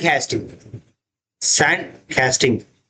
ஸோ இந்த சாண்ட் கேஸ்டிங்கை பொறுத்த வரைக்கும் உங்களுக்கு என்ன யூஸ் பண்ணுவாங்க அப்படின்னு பார்த்தீங்கன்னா சிலிக்கா சாண்ட் மவுல்ஸ் தான் யூஸ் பண்ணுவாங்க. முக்கியமானது சிலிக்கா சாண்ட். ஸோ இந்த சாண்ட் பார்ட்டிகல் என்ன ஆகும் அப்படின்னா, அதாவது இப்போ நீங்க மண்ணை போட்டு தேய்க்கிறப்ப அந்த இடத்துல உங்களுக்கு என்ன ஆகும், இம்ப்ரெஷன்ஸ் உருவாகும். மண்ணை போட்டு தேய்க்கிறப்ப அந்த சர்ஃபேசஸ்ல ஒரு இம்ப்ரெஷன் உருவாகும். இதுதான் இருக்கிறதுலயே ரஃபஸ்ட் சர்ஃபேஸை பிடிக்கக்கூடியதா. வேல்யூ எல்லாம் பார்த்தோம்ல, இருக்கிறதுலயே ரஃபஸ்ட் பிடிக்கக்கூடியது. எவ்வளவு வேல்யூ சொல்லுங்க? 12.5ல இருந்து 15 நியூட்டன் மீட்டர், மியூ மீட்டர். ஞாபகம் இருக்கா? Sand casting. அடுத்து டை கேஸ்டிங். ஸோ டை காஸ்டிங்கை பொறுத்த வரைக்கும் உங்களுக்கு என்ன அப்படின்னு அச்சு வார்ப்பு. இதெல்லாம் வந்து நிறைய இடத்துல மோல்டுல இன்னமும் நீங்க நிறைய இண்டஸ்ட்ரீஸ்லாம் பார்த்துருப்பீங்க. டை காஸ்டிங் மெத்தட் தான் யூஸ் பண்ணுவாங்க மோல்டுல. ஸோ அதுல வந்து என்னது, hard and steel die use பண்ணுவாங்க. Hard and die. இப்போ ஒரு கியர் பொருள் உருவாக்குறாங்க அப்படின்னா அந்த டையில இந்த கியரோட என்ன பண்ணிருப்பாங்க, டையை உருவாக்கி வச்சிருப்பாங்க. அதை வச்சுதான் என்னது, மோல்டன் லிக்விடோ இல்ல லப்பரோ ஏதோ ஒன்று சம்திங் வந்து உங்களுக்கு அந்த டையில வச்சு ஃபிக்ஸ் பண்ணி ஹார்ட் அண்ட் ஸ்டீல் டைஸை வச்சு யூஸ் பண்றப்ப, ஹை இன்ஜெக்டட் பண்றப்ப, ஹை ப்ரெஷர்ல ஹை ஹீட்ல இது பண்றப்ப இதோட உருவங்கள் வந்து உருவாகும் அப்படின்றத கண்டிப்பா யோசிச்சுக்கோங்க. இதுலயும் வந்து ஓரளவுக்கு உங்களுக்கு குட் சர்ஃபேஸ் பினிஷ் கிடைக்கும். இந்த இடத்துல வந்து high dimensional accuracy. So die காஸ்டிங்கை பொறுத்த வரைக்கும் டைமென்ஷனல் அக்யூரன்ஸ் வந்து அதிக அளவில் இருக்கும். ஸோ இதோட வேல்யூ என்ன, இப்பதான் நான் பார்த்தோம், 1 to 2 மியூ எம். சரிங்களா, புரியுதாங்க? அடுத்து செல் மோல்டிங். அடுத்து என்னதுங்க, செல் மோல்டிங். ஸோ நான் சொல்றதெல்லாம் நோட் பண்ணிக்கோங்க அப்படின்றது முக்கியமா நான் சொல்றது கூட காரணம் இதான். செல் மோல்டிங் அப்படின்னா என்ன அப்படின்னு பார்த்தீங்கன்னா, ரெசின் கோட்டட் ஃபைன் சாண்ட். அதாவது ரெசின் பூசப்பட்ட மண்ணை யூஸ் பண்ணுவாங்க. ரெசின் பூசப்பட்ட நுண் மணலை வந்து யூஸ் பண்ணுவாங்க. சரியா? ஸோ சாண்ட் கேஸ்டிங்கை கம்பேர் பண்றப்ப செல் மோல்டிங் ஓகே. சாண்ட் கேஸ்டிங்கை கம்பேர் பண்றப்ப பெட்டர் ஃபினிஷ் கிடைக்கக்கூடியதாக இருக்கும். Better dimensional accuracy. சரிங்களா? ஸோ இதோட value 3 to 6 newton mu meter. சரியா? கிளியராங்க? அடுத்த கொஸ்டின் போகுமா? ஸோ இதுல முக்கியமா நீங்க தெரிஞ்சுக்க வேண்டிய பாயிண்ட் என்ன அப்படின்னு பாத்தீங்கன்னா, ஸோ இதுல வந்து நான் ஒரு ஷார்ட்கட் மாதிரி உங்களுக்கு சொல்றேன். இதை வந்து நல்லா ஞாபகம் வச்சுங்க. இதை வந்து உங்களுக்கு ப்ராசஸ் சீக்வன்ஸ்ல கேட்கலாம், இல்லை இந்த மாதிரியே கேட்கலாம். அதாவது சர்ஃபேஸ் பினிஷுக்கு உங்களுக்கு சர்ஃபேஸ் பினிஷை வந்து வரிசைப்படுத்துக. எப்படி? பெஸ்ட்ல இருந்து ஒஸ்ட் அப்படின்றது கொடுத்தாங்கன்னா எதுக்கு வந்து நல்ல சர்ஃபேஸ் பினிஷிங் கிடைக்கும் அப்படின்றது தெரியும். ஃபர்ஸ்ட் வந்து இன்வெஸ்ட்மெண்ட் காஸ்டிங், அடுத்து வந்து டை காஸ்டிங், அடுத்து வந்து செல் மோல்டிங், அடுத்து வந்து சாண்ட் கேஸ்டிங். இருக்கிறதுலே ஃபர்ஸ்ட் வந்து sand casting, shell moulding okay, die casting okay, investment casting. So value வச்சும் பாக்குறப்ப என்னன்னு பாத்தீங்கன்னா இதுதான் வரும். சரியா? இது சர்ஃபேஸ் பினிஷுக்கு. அடுத்து வந்து என்னன்னு பாத்தீங்கன்னா டைமென்ஷனல் அக்யூரன்சி. அளவு சார்ந்து கரெக்டா வந்து அக்யூரசில எது கரெக்டா இருக்கும் அதோட வரிசைப்படுத்துன்னு கேட்டாங்கன்னா இதெல்லாம் நோட் பண்ணிச்சுங்க. இதெல்லாம் வந்து யாருமே சொல்ல மாட்டாங்க. இந்த பாயிண்ட்ல நீங்க படிச்சிருக்கீங்க அப்படின்றத பாத்துக்கணும். சரிங்களா? ஃபர்ஸ்ட் வந்து investment casting equal to die casting. இது ரெண்டுக்குமே வந்து ஹை டைமென்ஷனல் அக்யூரசி தான் இருக்கும். சரிங்களா? அதுக்கப்புறம் பாத்தீங்கன்னா செல் மோல்டிங், அதுக்கப்புறம் பாத்தீங்கன்னா சாண்ட் காஸ்டிங். நல்லா ஞாபகம் வச்சுக்கோங்க. டைமென்ஷனல் அக்யூரசியை பொறுத்த வரைக்கும் இன்வெஸ்ட்மெண்ட் காஸ்டிங்க்கும் என்ன இருக்கும், இதுக்கும் ஒரே மாதிரி தான் இருக்கும். சரிங்களா? சர்ஃபேஸ் பினிஷை பொறுத்த வரைக்கும் இந்த ஆரோ மார்க் யூஸ் பண்ணிக்காங்க. சரிங்களா? லோயஸ்ட் அப்படின்றது யூஸ் பண்ணிக்காங்க. அடுத்து சர்ஃபேஸ், இது வந்து சர்ஃபேஸ் ஃபினிஷ் ரேங்கிங். அடுத்து சர்ஃபேஸ் ரஃப்னஸ், RA இருக்கு பாத்தீங்கன்னா, சர்ஃபேஸ் ரஃப்னஸ். ஸோ அதை பொறுத்த வரைக்கும் பாத்தீங்கன்னா அப்படியே இதை வந்து என்ன இருக்கும், இந்த மாதிரி ஆரோ போட்டிருக்கும். இன்வெஸ்ட்மெண்ட் காஸ்டிங், டை காஸ்டிங், செல் மோல்டிங், சாண்ட் காஸ்டிங், இந்த ஆரோ மார்க் போட்டிருக்கும். இந்த சைடு இருந்து பெஸ்ட் டு ஒஸ்டா வரும் உங்களுக்கு. ஓகேவா? அதாவது லோயஸ்ட் வேல்யூல இருந்து ஹையஸ்ட் வேல்யூ அப்படின்றத ஞாபகம் வச்சுக்கோங்க. ஸோ இந்த 3 ப்ராசஸையும் தயவு செய்து தெரிஞ்சு வச்சுக்கோங்க. இல்லாட்டி எங்கேயாச்சும் எழுதி வச்சுக்கோங்க. சர்ஃபேஸ் பினிஷ் எந்த மாதிரி இருக்கும், சர்ஃபேஸ் ரஃப்னஸ் எந்த மாதிரி இருக்கும், டைமென்ஷனல் அக்யூரசி. ஸோ இதுக்கெல்லாம் ரேங்கை வந்து வரிசைப்படுத்த சொன்னாங்க அப்படின்னா இந்த 4 கேஸ்டிங்கை வச்சு நீங்க தான் பண்ணணும். சரியா? ஓகே. அடுத்து 9வது question. Vacancy and interstitial defects are classified under which type of crystal defect? வெற்றிடம் மற்றும் அடுக்குவதில் ஏற்பட்ட வெற்றிடம் எந்தவித துகள் பாதிப்பின் கீழ் வருகிறது அப்படின்றதை கேட்டது. ஸோ கிறிஸ்டல் டிஃபெக்ட்ஸ் முக்கியமான ஒரு விஷயம், சரிங்களா? ஸோ இதோட ஆன்சர் என்னவா இருக்கும் அப்படின்னு பார்த்தீங்கன்னா பாயிண்ட் டிஃபெக்ட். பாயிண்ட் டிஃபெக்ட்ஸ் அப்படின்றத இதோட ஆன்சர், சரிங்களா? பாயிண்ட் டிஃபெக்ட்ஸ், அதாவது vacancy industrial defects are classified under which type எது, சரியா? ஸோ கிளாஸ் உங்களுக்கு லென்த்தா போற மாதிரி தான் இருக்கும். கண்டிப்பா இதுக்கு உங்களுக்கு நீங்க ஒரு வீடியோ பார்த்தாலே உங்களுக்கு என்ன இருக்கும், அந்த லெவலுக்கு வேற லெவல்ல உங்களுக்கு பக்காவா எல்லாமே கிளியர் கட்டா கொடுத்துரும், சரிங்களா? இது எங்கேயோ படிச்சமே பார்த்தோமே நீங்க எக்ஸாம்ல எழுதணும், அதான் ரொம்ப முக்கியமான விஷயம். Vacancy industrial defects are classified under which type of crystal defect, அதாவது வெற்றிடம் மற்றும் அடுக்குவதில் ஏற்பட்ட வெற்றிடம் எந்த வித துகள் பாதிப்பின் கீழ் வருகிறது பார்த்தீங்கன்னா point defects. So crystal defect அப்படின்றது என்ன அப்படின்னு பார்த்தீங்கன்னா இம்பர்ஃபெக்ஷன் அப்படின்றது சொல்லலாம், அதாவது இர்ரெகுலாரிட்டி. அதாவது ஆட்டம்ஸ் இருக்கு பாத்தீங்களா, ஒரு படிகம் இருக்குல்ல, கிறிஸ்டல் அப்படின்னா படிகம். அந்த படிகத்துல உள்ள அணுக்களோட வரிசைகள் சரியா அமைஞ்சிருக்கும். அப்படி சரியா அமையல, இர்ரெகுலரா இம்பர்ஃபெக்ஷனா இருந்துச்சு அப்படின்னா அதுதான் வந்து கிறிஸ்டல் டிஃபெக்ட் அப்படின்றத சொல்லலாம். ஸோ இதை வந்து 4 விதமா பயன்படுத்தலாம். என்னென்னு தெரிஞ்சுக்கோங்க. ஸோ ஃபர்ஸ்ட் வந்து பாயிண்ட் டிஃபெக்ட், அடுத்து லைன் டிஃபெக்ட், பிளானர் டிஃபெக்ட், அடுத்து வால்யூம் டிஃபெக்ட். ஸோ இதுதான் நான் அந்த 4, சரிங்களா? ஸோ பாயிண்ட் டிஃபெக்ட் அப்படின்னா என்னங்க, புள்ளி அளவு குறைபாடு அப்படின்னா என்ன அப்படின்னு பார்த்தீங்கன்னா ஒரு அல்லது சில அணுக்களில் ஏற்படும் குறைபாடு. அதாவது ஒரு அணுல ஏற்படும் அல்லது சில அணுக்கள்ல தான் ஏற்படும். அதுதான் ரொம்ப முக்கியமானது, சரிங்களா?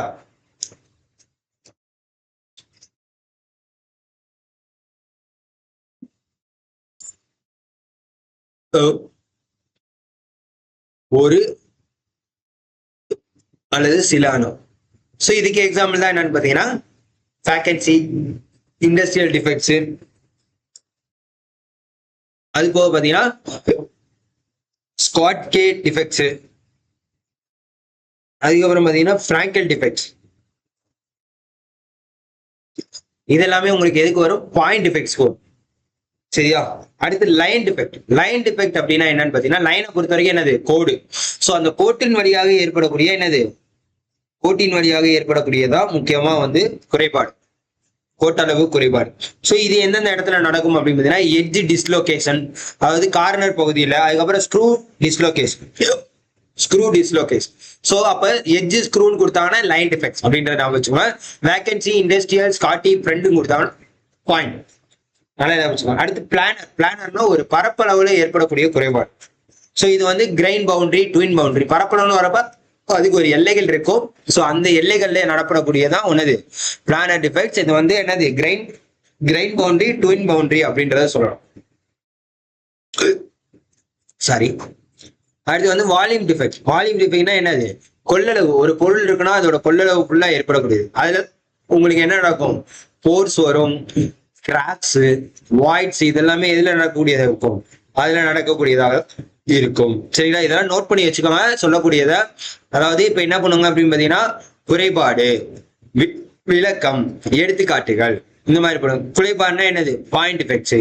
அது எங்க நடக்குது, ஒரு அணு அல்லது சில அணுக்கள்ல ஏற்படும். எடுத்துக்காட்டு என்னது, வேகன்சி, இண்டஸ்ட்ரியல் டிஃபெக்ட்ஸ், ஸ்காட்டி, ஃப்ராங்கல். அடுத்து லைன் டிஃபெக்ட்ஸ்னா எங்க நடக்கும், லைன்ல நடக்கும், கோட்டின் வழியாக ஏற்படும் குறைபாடு. அது எங்க, அதுக்கு எடுத்துக்காட்டு என்னது, எட்ஜ் லொகேஷன், ஸ்க்ரீவ் லொகேஷன். புரியுதா? இந்த மாதிரி நீங்க தனித்தனியா எழுதி வச்சுக்கிட்டீங்கன்னா ரிவைஸ் பண்றப்போ உங்களுக்கு கரெக்டா இருக்கும், சரியா? புரியுதா? ரைட், எல்லாமே சொல்லியாச்சு உங்களுக்கு. 4மே வந்து என்ன ஆயிடுச்சு, பக்காவா சொல்லியாச்சு. சரி, கிளியராங்க? Right, next question. Near nets of manufacturing in powder metallurgy. இது நம்ம பவுடர் மெட்டாலர்ஜில பார்த்தோம். அது நீங்க நல்லா புரிஞ்சிருந்தீங்க, அண்டர்ஸ்டாண்ட் பண்ணிருந்தீங்க அப்படின்னா இந்த இடத்துல வந்து உங்களுக்கு வந்து என்ன இருக்கும், கரெக்டான ஆன்சரை நீங்க சொல்லிடுவீங்க, சரிங்களா? கரெக்டான ஆன்சரை நீங்க என்ன பண்ணுவீங்க, இந்த இடத்துல வந்து கரெக்டா நீங்க சொல்லுவீங்க, சரியா? அதே மாதிரி இந்த இடத்துல ஒரு முக்கியமான விஷயம் உங்களுக்கு சொல்ல வேண்டியது என்ன அப்படின்னு பாத்தீங்கன்னா, இந்த பாயிண்ட் டிஃபெக்ட்ஸ், பிளானர் டிஃபெக்ட்ஸ் எல்லாம் இருக்குல்ல. சோ இதுல இந்த டைமென்ஷன்ஸ் அப்படின்றது பாயிண்ட் டிஃபெக்ட்ஸை பொறுத்த வரைக்கும் இது வந்து 0 டைமென்ஷன்ஸ். பாயிண்ட் டிஃபெக்ட்ஸை பொறுத்த வரைக்கும் எந்த டைமென்ஷன்ஸ்ல நடைபெறும்னு கேட்டா நம்ம வந்து தெரிஞ்சுக்கணும்.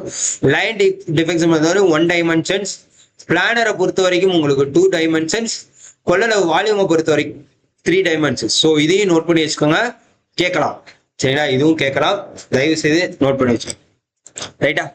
அடுத்து 10வது question, near nets of manufacturing in powder metallurgy leads to, அதாவது அண்மை படிக கட்டமைப்பு முறை உற்பத்தியை உலகவியல் மூலம் செயல்படுத்துவதால் ஏற்படும் நன்மை என்ன அப்படின்றதை கேட்டுக்கலாம். பவுடர் மெட்டலர்ஜில முக்கியமானது NNS அப்படின்றத சொல்லுவாங்க. ஸோ இதுல உங்களுக்கு முக்கியமா இதோட விஷயம் என்ன அப்படின்னு பார்த்தீங்கன்னா, பவுடர் மெட்டலர்ஜியை பொறுத்த வரைக்கும் 95 to 98% உங்களுக்கு என்னது கழிவை வந்து குறைக்கும், வேஸ்டேஜை வந்து குறைக்கிறது. அப்ப இந்த இடத்துல வந்து முக்கியமா நியர் நெட் சேப் மேனுஃபேக்சரிங்கை பொறுத்த வரைக்கும் என்னன்னு பாத்தீங்கன்னா, நோ ஸ்கிராப். நீங்க மெட்டல் எடுத்து ஒரு லேத்துலயோ இதுலயோ ஒண்ணு நீங்க சம்திங் பண்றப்ப அந்த இடத்துல உங்களுக்கு ஸ்கிராப் உருவாகும். பட் இந்த மாதிரி பவுடர் மெட்டலர்ஜி யூஸ் பண்றப்ப உங்களுக்கு ஸ்கிராப் அப்படி இது கண்டிப்பா வராது. அதை தான் முக்கியமா சொல்றாங்க. ஸோ அந்த ஒரு ரீசனுக்காக தான் என்னது இந்த நியர் நெட் சேப் மேனுஃபேக்சரிங் கொடுக்குறாங்க. கிட்டத்தட்ட ஹை டைமென்ஷன்ஸ் கரெக்டா கொடுக்கக்கூடியது, மிஷினிங் பண்ண வேண்டிய அவசியம் இருக்காது அப்படின்றத முக்கியமா சொல்லு சரியா. இதோட மேஜர் அட்வான்டேஜஸ் என்ன, ரெடியூஸ்டு மெட்டீரியல் வேஸ்டேஜ் சரிங்களா. அதாவது 95 to 99% விட்டா 100% உங்களுக்கு என்னவா இருக்கும். ஆனா 100% அப்படின்றதுலாம் பெர்ஃபெக்டா கிடைக்காது சரிங்களா. இதை நல்லா ஞாபகம் வச்சு ஓகேவா. Right okay. மிஷினிங் வந்து ரெடியூஸ் பண்ணும், லோயர் ப்ரொடக்ஷன் காஸ்ட் அப்படின்றது தெரிஞ்சு வச்சுக்கோங்க ரைட்டா. ஓகே. ஸோ நோ ஸ்கிராப் சொல்லியாச்சு. அடுத்து பிரிட்டில்னஸ் ப்ராப்பர்ட்டி. ஸோ பிரிட்டில்னஸ் அப்படின்னா என்னங்க, பிரிட்டில்னஸ் அப்படின்றது என்னன்னு பார்த்தீங்கன்னா ஒரு பொருளோட உடையும் தன்மை, அதுதான் வந்து பிரிட்டில்னஸ் ப்ராப்பர்ட்டி சரிங்களா. ஸோ இது வந்து நியர் நெட் சேப் மேனுஃபேக்சரிங் நன்மை கிடையாது. டக்டைல் ப்ராப்பர்ட்டியை பொறுத்த வரைக்கும் என்ன அப்படின்னு பார்த்தீங்கன்னா, இது வந்து நெகிழ்வு தன்மை. ஸோ இது எதை பொறுத்து அமையும் டிபெண்ட் இருக்கும் அப்படின்னு பார்த்தீங்க அப்படின்னா, மெட்டீரியலோட காம்போசிஷன் என்னென்ன காம்போசிஷன்ல இருக்கு, ஹீட் ட்ரீட்மெண்ட் என்ன பண்ணியிருக்காங்க, மைக்ரோ ஸ்ட்ரக்சர் லெவல்ல இதை வந்து ஒர்க் பண்ணி பார்ப்பாங்க டக்டைல் ப்ராப்பர்ட்டினா. அதே மாதிரி மேனுஃபேக்சரிங் ஆஃப் ஹெவி காம்போனன்ட்ஸ் அப்படின்றது என்னன்னு பார்த்தீங்கன்னா, பவுடர் மெட்டீரியலுக்கு வந்து இது ஹெவி காம்போனன்ட்ஸ்லாம் மேக்ஸிமம் யூஸ் பண்ண மாட்டாங்க. ஏன்னா இது ரொம்ப கம்ப்ரெஷன் கொடுக்குறப்ப அப்படின்றப்ப என்ன ஆயிரும், இது வந்து உடைந்து போறதுக்கு உண்டான வாய்ப்புகளும் அதிகமா இருக்கு சரியா. கிளியராங்க. ஓகே. ஸோ இதை பத்தி வேற என்னெல்லாம் கொஸ்டின்ஸ் கேட்டிருக்காங்க அப்படின்னு பார்த்தீங்கன்னா, லிமிடேஷன்ஸ், பவுடர் மெட்டலர்ஜியோட லிமிடேஷன்ஸ்ல எது ஒன்று பொருந்தாதது அப்படின்ற கொஸ்டின்ஸ்லாம் ஆல்ரெடி ப்ரீவியஸ் கேட்டிருக்காங்க சரிங்களா. High powder cost, high powder cost. So என்னென்னன்றதை நோட் பண்ணிக்கோங்க, ஹை பவுடர் காஸ்ட். அதே மாதிரி லார்ஜ் காம்போனன்ட்ஸ் வந்து டிஃபிகல்ட். முதல் விஷயம் ஹை வந்து அதோட பவுடர் காஸ்ட் வந்து அதிகமா இருக்கும். அதே மாதிரி லார்ஜ் காம்போனன்ட்ஸ் வந்து டிஃபிகல்ட்டா இருக்கும் சரிங்களா. அதுக்கப்புறம் பார்த்தீங்கன்னா ரெசிடுவல் போரோசிட்டி. ஸோ இந்த இடத்துல வந்து டக்டைல் ஃபேட்டிக் ஸ்ட்ரென்த் வந்து கம்மியாகும், டக்டைல் ஸ்ட்ராட்டஜி. அதே மாதிரி சேஃப் சைஸ் வந்து லிமிட்டடாக தான் இருக்கும் சரிங்களா. நீங்க பெரிய பார்ட்ஸ்ல கொண்டு போய் ரெடி பண்றீங்க, பெரிய லெவல்ல வந்து மேசிவா ஒரு ப்ராடக்டை ரெடி பண்றீங்க அப்படின்னா அதுக்கு வந்து இந்த பவுடர் மெட்டல் யூஸ் பண்ண மாட்டாங்க. ஏன் அப்படின்னா இதோட பவுடர் காஸ்டே அதிகம், அந்த ஒரு ரீசன் ஓகேவா. Right. Next question. For the extremely sensitive fluorescent detection of cracks and surface discontinuities, which are the following method recommended? அதாவது இதெல்லாம் என்ன அப்படின்னு பார்த்தீங்கன்னா, நான் டிஃபெக்டிவ் டெஸ்டிங் மெத்தட்ஸ்ன்னு சொல்லுவாங்க. நீங்க எல்லாருமே படிச்சிருப்பீங்க மெக்கானிக்கல்ல, NDT மெத்தட், நான் டிஸ்ட்ரக்டிவ் டெஸ்டிங் மெத்தட் அப்படின்னு சொல்லுவாங்க. ஒரு பொருளை ஒரு விளைவுக்கு உட்படுத்தாமலே என்ன பண்ணுவாங்க, டெஸ்ட் பண்ணி அதுல கிராக் இருக்கா அப்படின்றத பார்ப்பாங்க. இது நீங்க கண்டிப்பா எல்லாருமே எக்ஸ்பெரிமெண்டலா பண்ணி பார்த்துருப்பீங்க. ஒரு மெக்கானிக்கல் இன்ஜினியரா கண்டிப்பா நீங்க எக்ஸ்பெரிமெண்ட் பண்ணி கண்டிப்பா பார்த்துருப்பீங்க. ஸோ இதுக்குண்டான ஆன்சர் என்ன அப்படின்றதையும் பாருங்க. அதாவது பிளவுகள் மேற்பரப்பு இடைத்து நிறுத்தங்களை மிகவும் உணர்திறன் புளோரசன்ட் கண்டறிதலுக்கு பின்வரும் முறைகளில் எது பரிந்துரைக்கப்படுகிறது அப்படின்றது கேட்டுப்பாங்க. எது பரிந்துரைக்கப்படுகிறது? ஸோ அதுக்குண்டான ஆன்சர் என்னன்னு பாருங்க.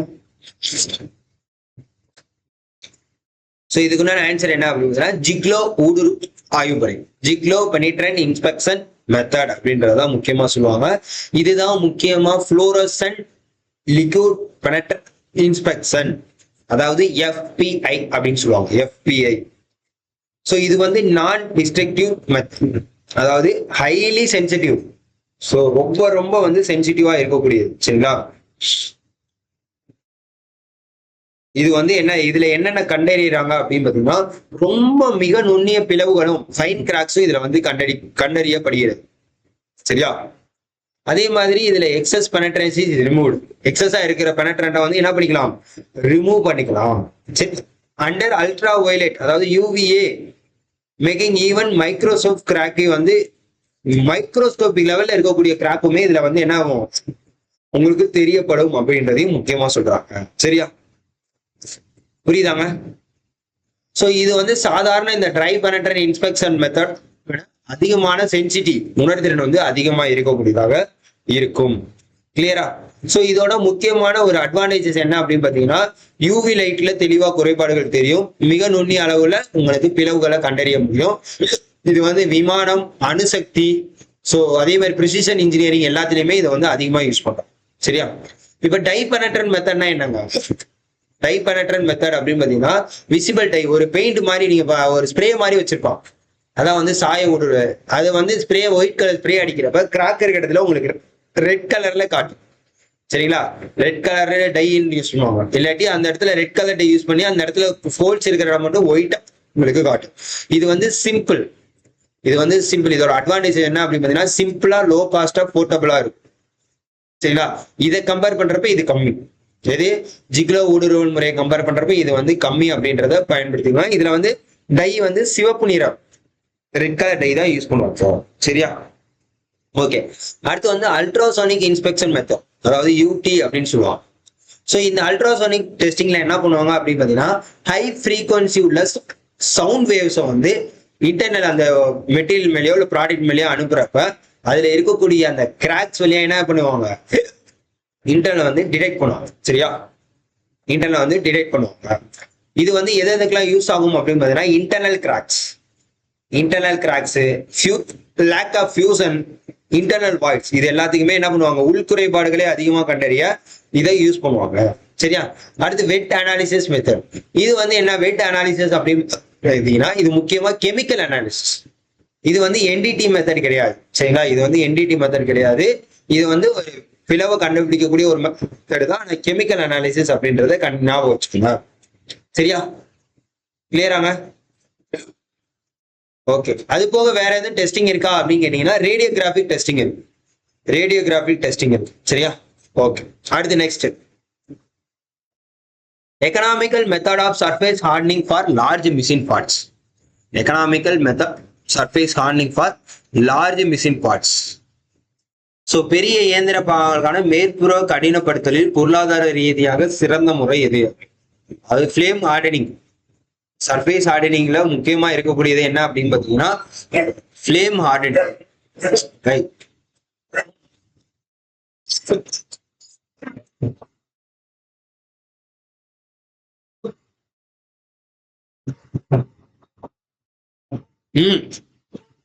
ஜானி,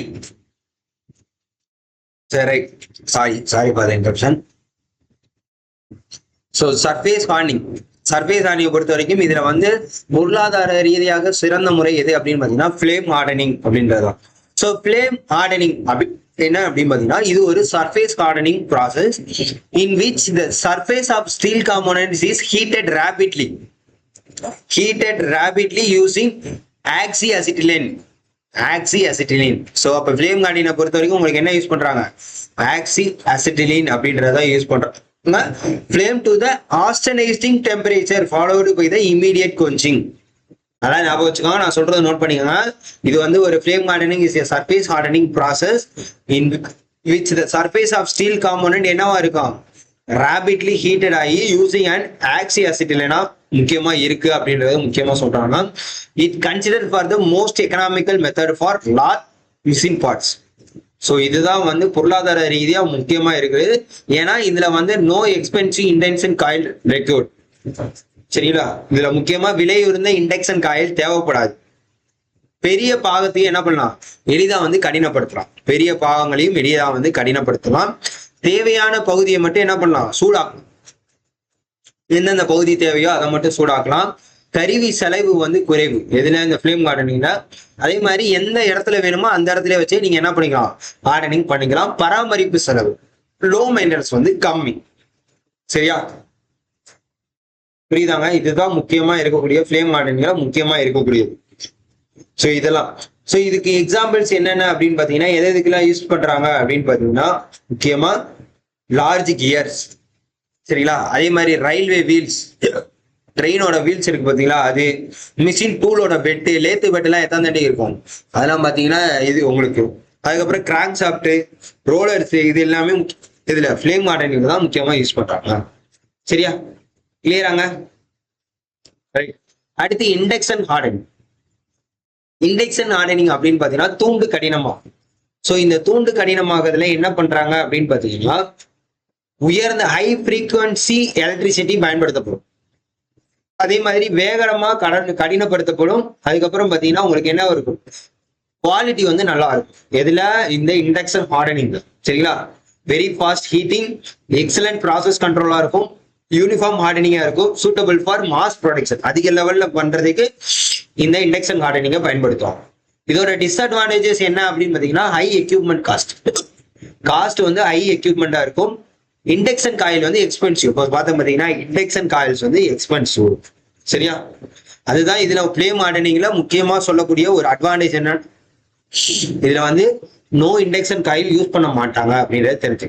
அடுத்து கிளாடிங்னா என்ன அப்படின்னு பாத்தீங்கன்னா கிளாடிங் சீட் அப்படின்றத சொல்லுவாங்க. இது நீங்க இண்டஸ்ட்ரீஸ்லாம் பாத்தீங்க அப்படின்னா இந்த சில்லர் லைன் அப்படின்றத பாத்தீங்கன்னா கூலர் லைன் அப்படின்னு சொல்லுவாங்க. அதுல வந்து உங்களுக்கு சில்லர் ப்ராசஸ் ஆகிறப்ப மிஷின்ஸுக்கு தேவையான கூலிங் சிஸ்டத்தை உருவாக்கக்கூடியதா இந்த சில்லர் லைன். அந்த சில்லர் லைன் போடுறப்ப ஸோ இந்த கிளாடிங் அப்படின்ற சீட் அலுமினியம் மாதிரியே இருக்கும், ஆனால் அலுமினியம் கிடையாது. ஸோ அந்த இடத்துல வந்து உங்களுக்கு பைப்பு கரோசன் ஆகாம இருக்கும், வியர் ரெசிஸ்டன்ஸ் இருக்கும், ஹீட் ரெசிஸ்டன்ஸ், இது எல்லாத்துக்குமே முக்கியமா இருக்கக்கூடியதான் இந்த கிளாடிங். சரி, ஆனா இது வந்து சர்ஃபேஸ் ஹார்டனிங்க்கு யூஸ் ஆகாது. நல்லா ஞாபகம். சரியா? அடுத்து சைனைடிங் அப்படின்றது என்ன அப்படின்னு பார்த்தீங்கன்னா இது வந்து has hardening process. Surface hardening process கிடையாது, கேஸ் ஹார்டனிங் ப்ராசஸ்.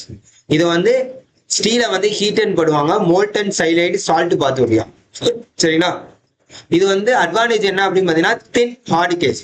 இது வந்து ஒரு ஷார்ட் ட்ரீட்மெண்ட் ப்ராசஸ். சரிங்களா? இதுல வந்து என்ன சைனைடு அப்படின்னா என்னது, வால்டைடா குடிக்கிறா அப்படின்ற மாதிரி சைனைடு சாப்பிட்டாங்க அப்படின்னு சொல்லுவாங்கல்ல. ஸோ சைனைடுன்றது ஒரு கெமிக்கல், இது வந்து டாக்ஸிக். சரிங்களா? So high toxic cyanide salts வந்து இதுல வந்து முக்கியமா இருக்கும். அதனால வந்து இருக்கக்கூடிய ஆப்ரேட்டர்ஸ் இல்ல அந்த இடத்துல சுவாசிக்கு மேஜர் லெவல்ல உங்களுக்கு என்ன ஆகும், பாதிப்படைவாங்க. இந்த இடத்துல வந்து ஸ்மால் காம்போனன்ட்ஸ் தான் ரொம்ப யூஸ் பண்ண முடியும், அதிக லெவல்ல யூஸ் பண்ண முடியாது. இது லார்ஜ் மிஷின் பார்ட்ஸுக்கு மட்டும்தான் என்னது யூஸ் பண்ண முடியாது. Not economical for larger parts. சின்ன சின்ன இதுக்கு வேணாலும் யூஸ் பண்ணுங்க. சரியா? கிளியராங்க? கிளியரா? ஓகே. ஸோ ப்ரீவியஸ் இயர்ல என்ன எது ரிலேட்டடா கேட்டிருக்காங்க அப்படின்னு பார்த்தீங்கன்னா ஃபிளேம் ஹார்டனிங் ரிலேட்டடாகவும் இண்டக்ஷன் ஹார்டனிங் ரிலேட்டடாகவும்.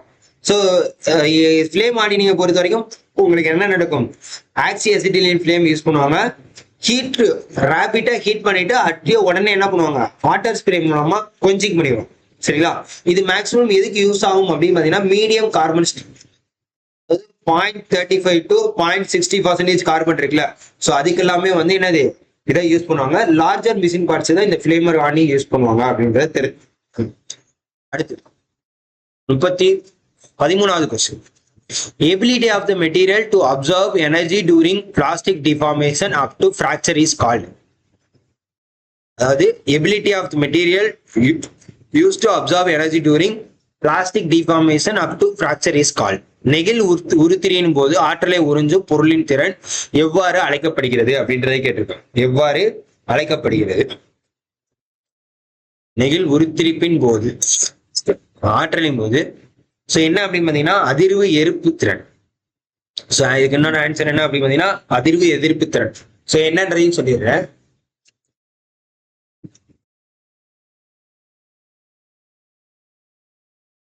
ஸோ ஃபர்ஸ்ட் டஃப்னஸ்னா என்ன? டஃப்னஸ் அதாவது உடைதலை எதிர்க்கும் திறன். உடைதலை எதிர்க்கும் திறன் அதாவது ஒரு பொருளை வந்து நீங்க உடைக்கிறீங்க, இந்த பொருள் இருக்கு உச்சி இருக்கு அப்படின்னா உடைக்க போறீங்க. ஸோ உடைக்கிறப்ப பாத்தீங்கன்னா எக்ஸாம்பிள்ஸ் நீங்க கரும்பு எடுத்துக்கணும். கரும்பை நீங்க கையால உடைக்கிறப்போ ஒரு கட்டத்துக்கு மேலதான் உடையும். சரிங்களா? அந்த கட்டத்தை உடைக்கிறதுக்கு முன்னாடி வரைக்கும் ஒரு தாங்கும் பாத்தீங்களா, ஸோ அதுதான் முக்கியமா சொல்றது. Toughness is the ability of material to absorb energy during both elastic and plastic deformation until is fracture. So இந்த இடத்துல ஃப்ராக்சர் ஏற்பட வரைக்கும் எலாஸ்டிக் அண்ட் பிளாஸ்டிக் டிஃபார்மேஷன் முன்னாடி அந்த ஒரு கட்டத்துல உடையிற வரைக்கும் வளையும் பாத்தீங்கன்னா அந்த இடம் தான் பாத்தீங்கன்னா அந்த அளவுக்கு எனர்ஜி அப்சர்வ் பண்றதுதான் டஃப்னஸ் அப்படின்றத சொல்லலாம். சரிங்களா? அதாவது டஃப்னஸ் அப்படின்னு is equal to total energy absorbed up to fracture. So tough மெட்டீரியலை பொறுத்த வரைக்கும் என்னென்ன இருக்கும் அப்படின்னு பார்த்தீங்கன்னா ஹை ஸ்ட்ரென்த். ஸோ ஹை ஸ்ட்ரென்த்தை பொறுத்த வரைக்கும் உங்களுக்கு என்ன இரும்பு எல்லாருக்கும் மேஜரா தெரிஞ்சது. சரியா? அடுத்து குட் டக்டிலிட்டி நீளுமை திறன். High resistant to crack propagation. High resistant to அதாவது தாக்கத்தை தாங்கக்கூடிய திறன், அதான் வந்து ஹை ப்ரொபகேஷன். சரிங்களா? அடுத்து பிளவு பரவலை எதிர்க்கும் திறன், ஹை இம்பாக்ட் ரெசிஸ்டன்ட். ஸோ இதுக்கு எக்ஸாம்பிள் என்ன அப்படின்னு பார்த்தீங்கன்னா MS mild steel, alloy steel, titanium alloys இதெல்லாம் பார்த்தீங்கன்னா அதிகமான ஹை ஸ்ட்ரென்த் டஃப்னஸ் அதிகம் இருக்கக்கூடியது. சரியாங்க? ஸோ இதுல தான் உங்களுக்கு பார்த்தீங்கன்னா எலாஸ்டிக் டிஃபார்மேஷன் வரும், பிளாஸ்டிக் டிஃபார்மேஷன் வரும். டஃப்னஸ் எடுத்துக்கிட்டீங்கன்னா அதுல எலாஸ்டிக் இருக்கும், அதுக்கப்புறம் பார்த்தீங்கன்னா பிளாஸ்டிக் இருக்கும். ஸோ இதுல எதை வச்சு மெஷர் பண்ணுவாங்க, இந்த டஃப்னஸ் அப்படின்றது எதை வச்சு மெஷர் பண்ணுவாங்க அப்படின்னு பார்த்தீங்கன்னா இம்பாக்ட் டெஸ்ட். நீங்க அந்த யூடியூப்லலாம் வீடியோ பார்த்தீங்க அப்படின்னு பார்த்தீங்கன்னா சில நேரத்தில் அந்த யூடியூப்ல ஒரு மிஷின் ரிலேட்டடா வீடியோ வரும். ஒரு மோல்டு பிரஸை வச்சு ஒரு 90 kg டன் இல்ல 90 டன் 100 டன் 150 டன் ப்ரெஷர் கொடுத்து சில பல பொருட்கள் பிளாஸ்டிக் பொருட்களா இருக்கும், ரப்பர் பொருட்களா இருக்கும். ஸோ அதெல்லாம் வச்சு ப்ரெஸ் பண்ணுவாங்க. அதுதான் வந்து இம்பாக்ட் டெஸ்ட். ஸோ இதுக்கு எக்ஸாம்பிள் என்ன அப்படின்னு பார்த்தீங்கன்னா சார்பி டெஸ்ட், அதுக்கப்புறம் இசார் டெஸ்ட் இதெல்லாமே வந்து முக்கியமா சொல்லுவோம். சரியா? ஸோ இது வேற எது மூலியமா மெஷர் பண்றாங்க அப்படின்னு பார்த்தீங்கன்னா ஏரியாவை வந்து ஸ்ட்ரெஸ் ஸ்ட்ரெயின் கரு மூலமாகவும் என்ன பண்ணுவாங்க, மெஷர் பண்ணுவாங்க. சரியா? ஓகே. அடுத்து ரெசிலியன்ஸ். ஸோ ரெசிலியன்ஸ் விரிதிறன்னா என்னங்க? விரிதிறன்னா என்ன அப்படின்றத கேட்டுக்கலாம். ரெசிலியன்ஸ் ஸோ இதுல என்ன அப்படின்னு பார்த்தீங்கன்னா அதாவது observe energy only within the elastic limit.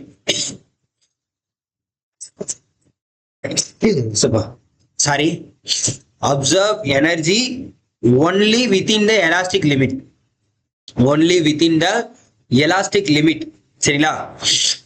அதே மாதிரி பாத்தீங்கன்னா அந்த இடத்துல விட்டதுக்கு அப்புறம் என்னது, அந்த இடத்துல அன்லோடிங்கா மாறிடும். அதாவது பிளாஸ்டிக் ரப்பர்னு வச்சுக்கோங்க. ரெசிலியன்ஸ் அப்படின்றது ரப்பர்னு வச்சுக்கோங்க. நீங்க இழுக்கிற வரைக்கும் இழுக்கிறீங்க, அது ஒரு எலாஸ்டிக் லிமிட் வரைக்கும் போகுது, அதுக்கப்புறம் திருப்பி ஒரு அதே பழைய நிலைமைக்கு வந்துடும். அதுதான் வந்து என்னன்னு பாத்தீங்கன்னா ரெசிலியன்ஸ். சரி, ஆனா ஒரு கட்டத்துக்கு மேல தாண்டிட்டீங்கன்னா அது வந்து பிரேக் ஆயிடும். இதுதான் முக்கியமா சொல்லுவாங்க. ஸோ இதுக்கு என்னென்ன எடுத்துக்காட்டு அப்படின்னு பார்த்தீங்கன்னா ஸ்ப்ரிங்கு இதெல்லாம் உங்களுக்கு சொல்லுவாங்க. சரிங்களா? ஸோ இதை வந்து ஸ்ட்ரெஸ் ஸ்ட்ரெயின் கருவில் பண்றப்ப ஈல்டு பாயிண்ட் வரைக்கும் போகக்கூடியதாக இருக்கும் ரெசிலியன்ஸ். சரிங்களா? அடுத்து டக்டிலிட்டி நீளுமைன்னு சொன்னேன். சரிங்களா? So undergo large plastic deformation, அதாவது உடையறதுக்கு முன்னாடி இப்ப இருமை நீங்க இழுக்கிறீங்க அப்படின்னா ஒரு உடையிற ஸ்டேஜுக்கு முன்னாடி வரைக்கும் என்ன ஆகும், ஒரு லார்ஜ் பிளாஸ்டிக் டிஃபார்மேஷன் போகும். அதுதான் வந்து டக்டிலிட்டி. இதை வந்து எப்படி மெஷர் பண்ணுவாங்க அப்படின்னு பார்த்தீங்கன்னா பர்சன்டேஜ் ஆஃப் எலாங்கேஷன் அப்படின்னா அது வந்து என்னது, பர்சன்டேஜ் ஆஃப் எலாங்கேஷன் கொடுத்துட்டாங்கன்னா அது வந்து டக்டிலிட்டி அப்படின்றத ஞாபகம் வச்சுக்கோங்க. சரிங்களா? ஸோ இது டக்டிலிட்டி மெஷர் எதை பண்ணுது அப்படின்னு பார்த்தீங்கன்னா டிஃபார்மேஷன் கேப்பபிலிட்டி, மாறக்கூடிய தன்மையோட கேப்பபிலிட்டி எவ்வளோ அப்படின்றத முக்கியமா சொல்லும். இந்த இடத்துல எனர்ஜி வராது. சரியா? ஓகே. அடுத்து பிளாஸ்டிசிட்டி, எல்லாருக்கும் தெரிஞ்சது பிளாஸ்டிசிட்டி. ஸோ பிளாஸ்டிசிட்டியை பொறுத்த வரைக்கும் அப்படின்னு பார்த்தீங்கன்னா உங்களுக்கு ரெசிலியன்ஸை பொறுத்த வரைக்கும் இன்னொரு அதே பழைய வடிவத்துக்கு திரும்பி வந்துடும். ஆனா பிளாஸ்டிசிட்டியை பொறுத்த வரைக்கும் ஒரு பொருள்ல திருப்பி இன்னொன்னா மாத்திரும், அவ்வளவுதான். அது வந்து இன்னொரு பொருளா மாறிடும், உடையாம இன்னொரு பொருளா மாறிடும், பர்மனன்ட் டிஃபார்மேஷனா மாறிடும். இதைதான் சொல்றாங்க, இதைத்தான் பிளாஸ்டிசிட்டி. இதுவும் பாத்தீங்கன்னா எனர்ஜி அப்சார்ப்ஷன்ல வராது அப்படின்றத ஞாபகம் வச்சுக்கோங்க. சரியா? இது எப்படி சார் ஞாபகம் வச்சுக்கிறது அப்படின்னு பாத்தீங்கன்னா ஒண்ணுமே இல்லை. ஸோ இதுல நல்லா ஞாபகம் வச்சுக்கோங்க. நான் சொல்றது அப்படியே எழுதி வச்சுக்கோங்க. எக்ஸாம் பாயிண்ட் ஆஃப்ல ப்ராப்பர்ட்டி அப்படின்னு போட்டுக்கோங்க, அடுத்து டெஃபினிஷன் அப்படின்றத போட்டுக்கோங்க, அடுத்து ஸ்ட்ரெஸ் ஸ்ட்ரெயின் கர்வ். இப்போ ஃபர்ஸ்ட் ரெசிலியன்ஸ் அப்படின்னு எடுத்துக்கிட்டீங்கன்னா energy absorbed within the elastic limit. Energy ரெசிலியன்ஸை பொறுத்த வரைக்கும் energy absorb within the elastic limit. சரியா? ஸோ இதுல வந்து ஏரியா ஸ்ட்ரெஸ் ஸ்ட்ரெயின் கர்வ்ல பாத்தீங்க அப்படின்னா area up to yield point வரைக்கும் போகும். Area up to yield point வரைக்கும் போகும். அடுத்து டஃப்னஸ்னா இதுவும் வந்து energy, total energy absorbed up to fracture. So உங்களுக்கு இதுல என்ன அப்படின்னு பாத்தீங்கன்னா ரெசிலியன்ஸ் டஃப்னஸ் வரப்போ உங்களுக்கு எனர்ஜி வரும். டக்டிலிட்டி பிளாஸ்டிசிட்டி வரப்போ உங்களுக்கு வந்து என்னது டிஃபார்மேஷன்ல வரும். டக்டிலிட்டியை பொறுத்த வரைக்கும் பிளாஸ்டிக் டிஃபார்மேஷன் வரைக்கும் போகும். பிளாஸ்டிசிட்டியை பொறுத்த வரைக்கும் ரிட்டைன் பர்மனன்ட் டிஃபார்மேஷனுக்கு போயிடும். சரியா? புரியுதா உங்களுக்கு? ஸோ இந்த மாதிரி நீங்க நம்ம சொல்ற பாயிண்ட்லாம் ப்ராப்பரா எழுதி வச்சுக்கோங்க. 4 ஆப்ஷன் இருக்குன்னா 4 ஆப்ஷனையும் நோட் பண்ணி எழுதி வச்சுக்கோங்க. சரியா? அடுத்து extensometer used to measure. Extensometer used to measure எதுக்கு யூஸ் ஆகுது அப்படின்றது தெரியும். எக்ஸ்டென்சோமீட்டர் ஸோ லென்த்தாக தான் இருக்கும், பட் டீட்டெயில் எக்ஸ்பிளனேஷன்ஸ் நம்ம பார்க்குறோன்ற பட்சத்தில் இது கொஞ்சம் லென்த்தாக தான் இருக்கும். சரிங்களா? ஓகே, ஸோ ஆன்சர் பண்ணுங்க. எக்ஸ்டென்சோமீட்டர் நீச்சி அளவை அளவிட எதை பயன்படுத்தப்படுகிறது? ஸோ கூகுள்ல உங்களுக்கு காட்டுறேன். எக்ஸ்டென்சோமீட்டர்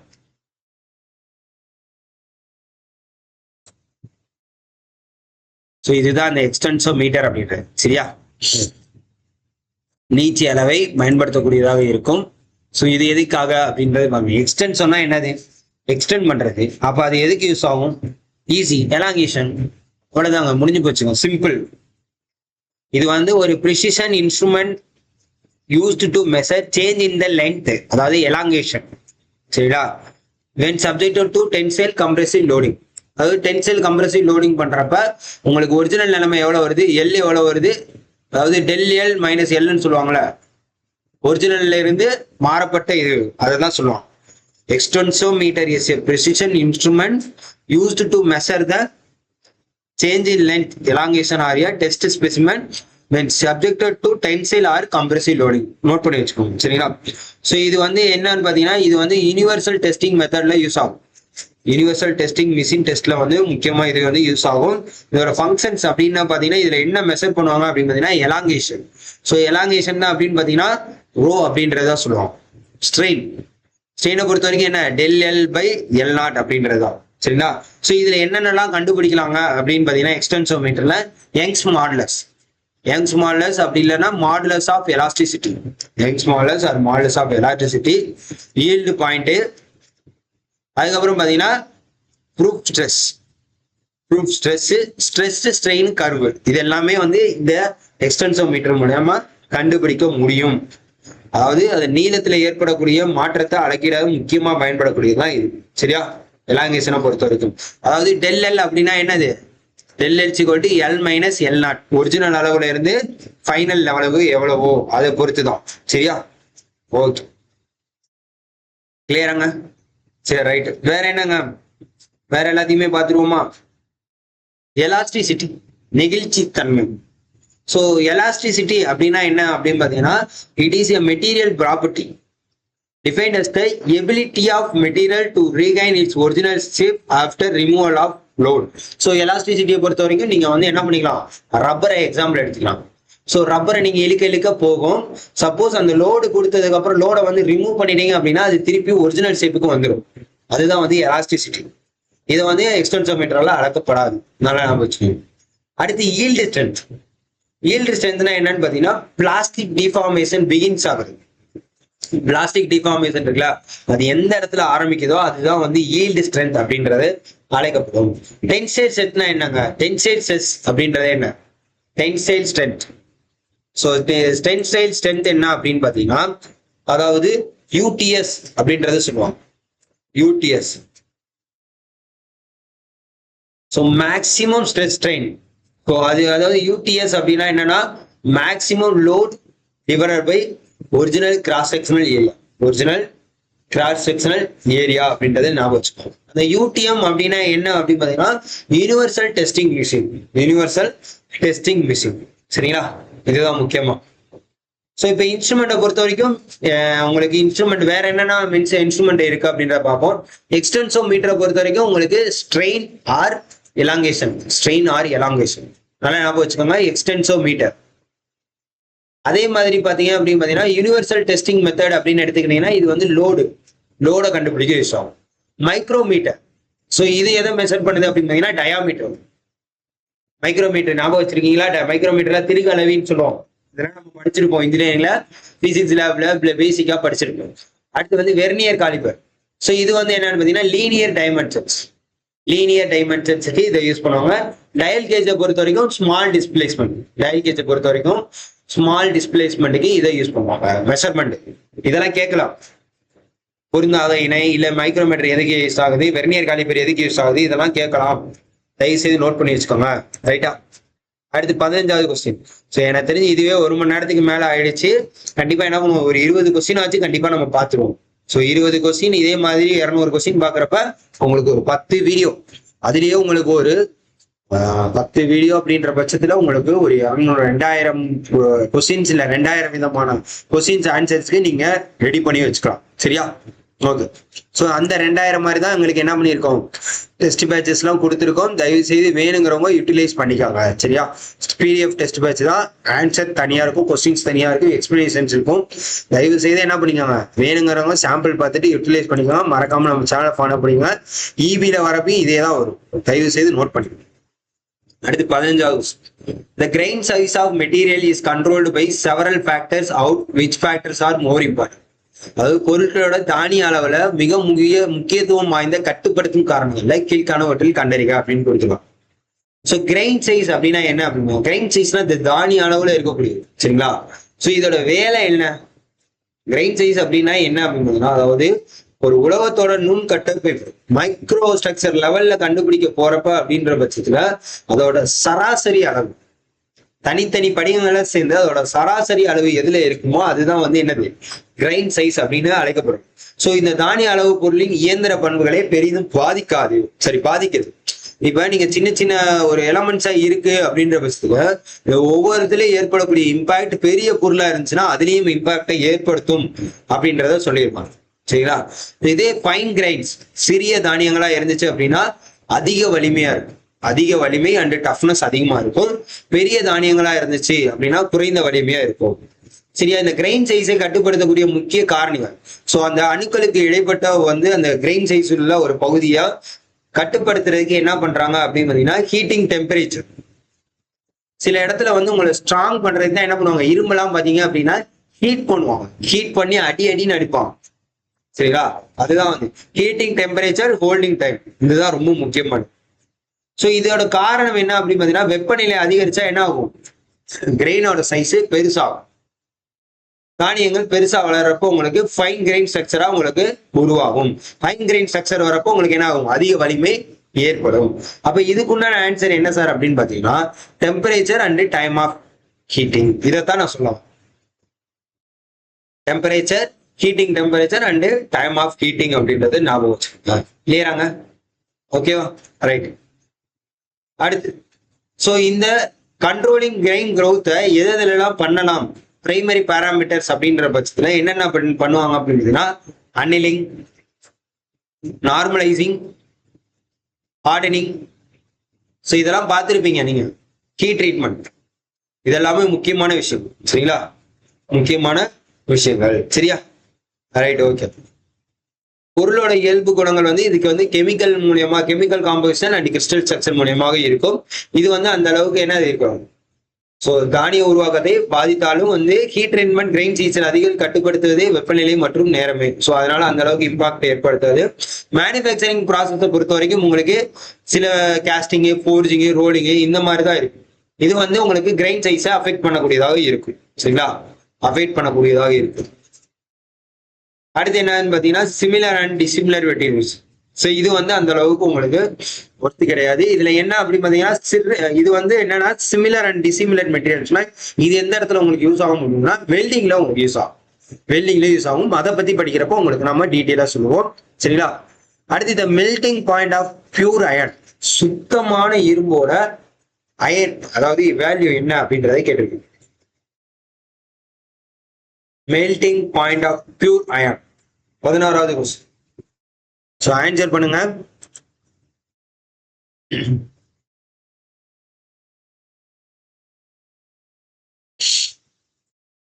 ஸோ என்ன அப்படின்னு பார்த்தீங்கன்னா 1539 degree Fahrenheit.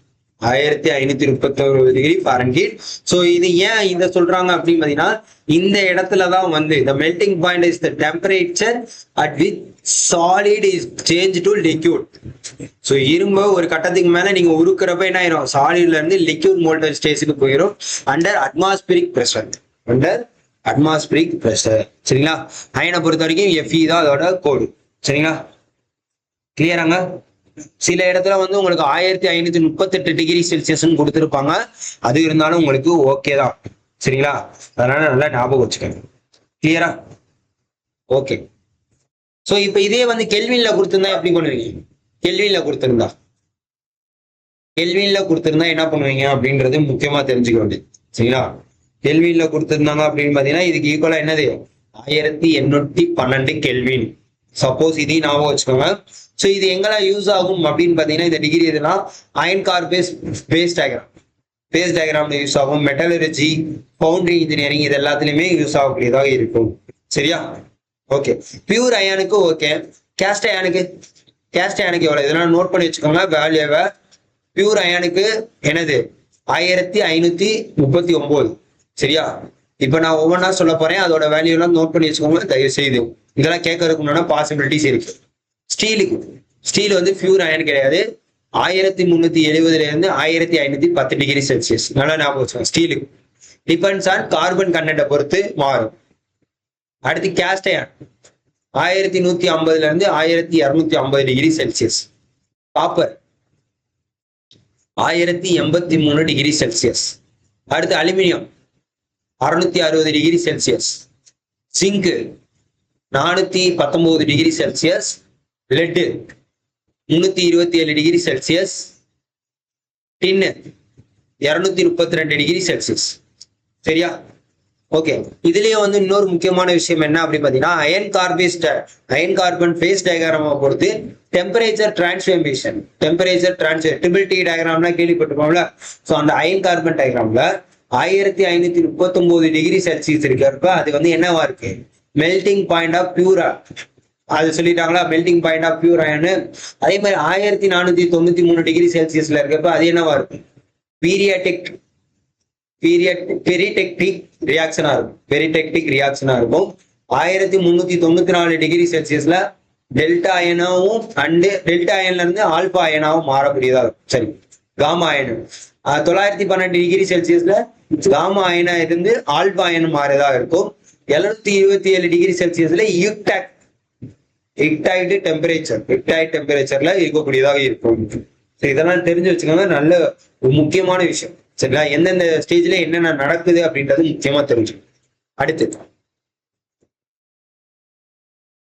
process of bonding solid bodies by atomic forces is called.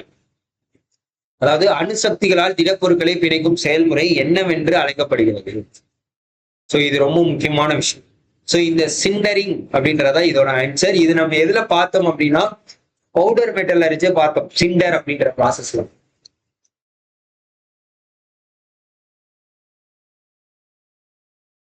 ஞாபகம் இருக்கா? சோ அப்ப சிண்டர் அப்படின்றது என்ன அப்படின்னா, process of bonding powder particles into coherent solid. அதாவது நீங்க பவுடர் மெட்டலை கொட்டுறீங்க, அதை வந்து மெட்டல்ல ஹை ப்ரெஷர்லயும் ஹை டெம்பரேச்சர்லயும் சூடுபடுத்துறீங்க அப்படின்ற பட்சத்துல அந்த பார்ட்டிகல்ஸ் எல்லாம் ஒன்னா இணைஞ்சு ஒரு சாலிடா மாறுது வித் அட்டாமிக் டிஃப்யூஷன். அணுக்கரு பிளவால அது வந்து என்ன ஆகுது, சேருது without temperature below the melting point of main metal அப்படின்றத தெரிஞ்சு வச்சுக்கோங்க. ஸோ டியூரிங் சிண்டரிங் இந்த டைம்ல வந்து உங்களுக்கு 70 to 90% of the melting temperature வந்து யூஸ் ஆகுது. ஆட்டம் வந்து diffuse across the particle boundaries. அதாவது குறிப்பிட்ட எல்லைகளுக்கு வரைக்கும் என்னது, அணுக்கள் ஒரு துகள்ல இருந்து மற்றொரு துகளுக்கு பரவக்கூடியதாக இருக்கும். அதோட டென்சிட்டி அதிகமா இருக்கும், துளைகள் வந்து குறையும். சரிங்களா? துளைகள் வந்து குறையும் அப்படின்றத முக்கியமா சொல்லியிருக்காங்க. இது வந்து சிண்டரிங் மெத்தடை பொறுத்த வரைக்கும் முக்கியமான மெத்தடு. இது உருகி நிலை கீழே தான் வெப்பப்படுத்த முடியும், ஒரு குறிப்பிட்ட மெல்டிங் பாயிண்ட்க்கு கீழே தான். சரியா? ரைட். அதே வந்து காம்பாக்டிங் அப்படின்னா என்ன அப்படின்னு பாத்தீங்கன்னா, பிரஸிங் த மெட்டல் பவுடர்ஸ். அதாவது ஒரு டையை உருவாக்கி அந்த டைக்கு கீழே பவுடர் வச்சு அதை வச்சு ப்ரெஷர் பண்றப்போ உங்களுக்கு என்ன ஆகும், காம்பேக்ட் மெத்தட் யூஸ் ஆகும். சரிங்களா? ஸோ இந்த இடத்துல வந்து மெக்கானிக்கல் கம்ப்ரஸர், அதாவது மெக்கானிக்கல் ப்ரெஸ்ஸிங்கா யூஸ் ஆகும். நோ மெட்டலர்ஜிக்கல் பாண்டிங், மெட்டலர்ஜிக்கல் சைடா பாண்டிங் வந்து உங்களுக்கு உருவாகாது, அணுப்பிணைப்பும் உருவாகாது அப்படின்றத சொல்றோம். சரியா? அடுத்து வந்து ஹார்ட் ப்ரெஸ்ஸிங், சூடான அழுத்துதல். ஸோ இதுல வந்து ஹீட்டிங்கும் இருக்கும், ப்ரெஷரும் இருக்கும். சரிங்களா? இது வந்து பவுடர் மெட்டீரியலை டென்சிஃபை பண்றதுக்காக முக்கியமா யூஸ் பண்ணக்கூடியதாக இருக்கும். ஸோ இதுல அட்டாமிக் டிஃப்யூஷன் அக்யூர் ஆகும் பேஸ்ட் ஆன் த சிண்டரிங்கை பொறுத்து. சரியா? அடுத்து என்னதுன்னு பாத்தீங்கன்னா காயினிங். காயினிங் அப்படின்னு பாத்தீங்கன்னா இது வந்து கோல்டு ஒர்க்கிங் ப்ராசஸ். காயினிங்கை பொறுத்த வரைக்கும் அப்படின்னு பாத்தீங்கன்னா கோல்டு ஒர்க்கிங் ப்ராசஸ். இதுல வந்து உங்களுக்கு டைமென்ஷன்ஸ் வந்து இம்ப்ரூவ் ஆகும், சர்ஃபேஸ் ஃபினிஷ் வந்து அதிகமாகும், போரோசிட்டி வந்து ரெடியூஸ் ஆகும். நோட் பண்ணிக்கோங்க, improving dimensions, increasing surface finish, reducing porosity. இது வந்து எந்த விதமான அட்டாமிக் பாண்ட் பிட்வீன் பார்ட்டிகல்ஸ்குள்ள உருவாக்காது அப்படின்றத நல்லா ஞாபகம் வச்சுக்கோங்க. சரியா? பவுடர் மெட்டலர்ஜியோட ப்ராசஸ் சீக்வன்ஸ் என்னன்னு தெரியுங்களா? பவுடர் மெட்டலர்ஜியோட ப்ராசஸ் சீக்வன்ஸ். ஸோ இதை நான் மறுபடியும் சொல்றேன், நல்லா ஞாபகம் வச்சுக்கோங்க. ஃபர்ஸ்ட் வந்து பவுடர் ப்ரொடக்ஷன், இது வந்து அடிக்கடி கேட்பாங்க, பவுடர் ப்ரொடக்ஷன். அடுத்து வந்து ரெண்டாவது என்ன? Mixing and blending, mixing and blending. அடுத்து வந்து காம்பேக்டிங், காம்பேக்டிங். அடுத்து வந்து சிண்டரிங். அடுத்து வந்து செகண்டரி ஆபரேஷன்ஸ், அதர் திங்ஸ் என்னவோ செகண்டரி ஆபரேஷன்ஸ் அதுலதான் இருக்கும். சரியா? கிளியராங்க? ஓகே. ஸோ இது எக்ஸாம் பாயிண்ட் ஆஃப் வியூ அப்படின்னு எடுத்துக்கிட்டீங்கன்னா டெம்பரேச்சர் இதுக்கு எவ்வளவு இருக்கணும்? 0.7 to 0.9 டிஎம் கெல்வின் அப்படின்றத ஞாபகம் வச்சுக்கணும். மெல்டிங் பாயிண்ட்டுக்கு கீழே தான் இருக்கணும் அப்படின்றதையும் முக்கியமா தெரிஞ்சுக்க வேண்டிய விஷயம். சரியா? ரைட். ஓகே. அடுத்து வந்து என்ன அப்படின்னு பாத்தீங்கன்னா உங்களுக்கு 18வது question. The hardness of martensite steel in a function of, எஃகில் உள்ள மார்டென்சைட்டோட கடினத்தன்மை எதை பொறுத்தது அப்படின்றத கேட்டுருக்கேன். மார்டென்சைட் ஆன்சர் பண்ணுங்க.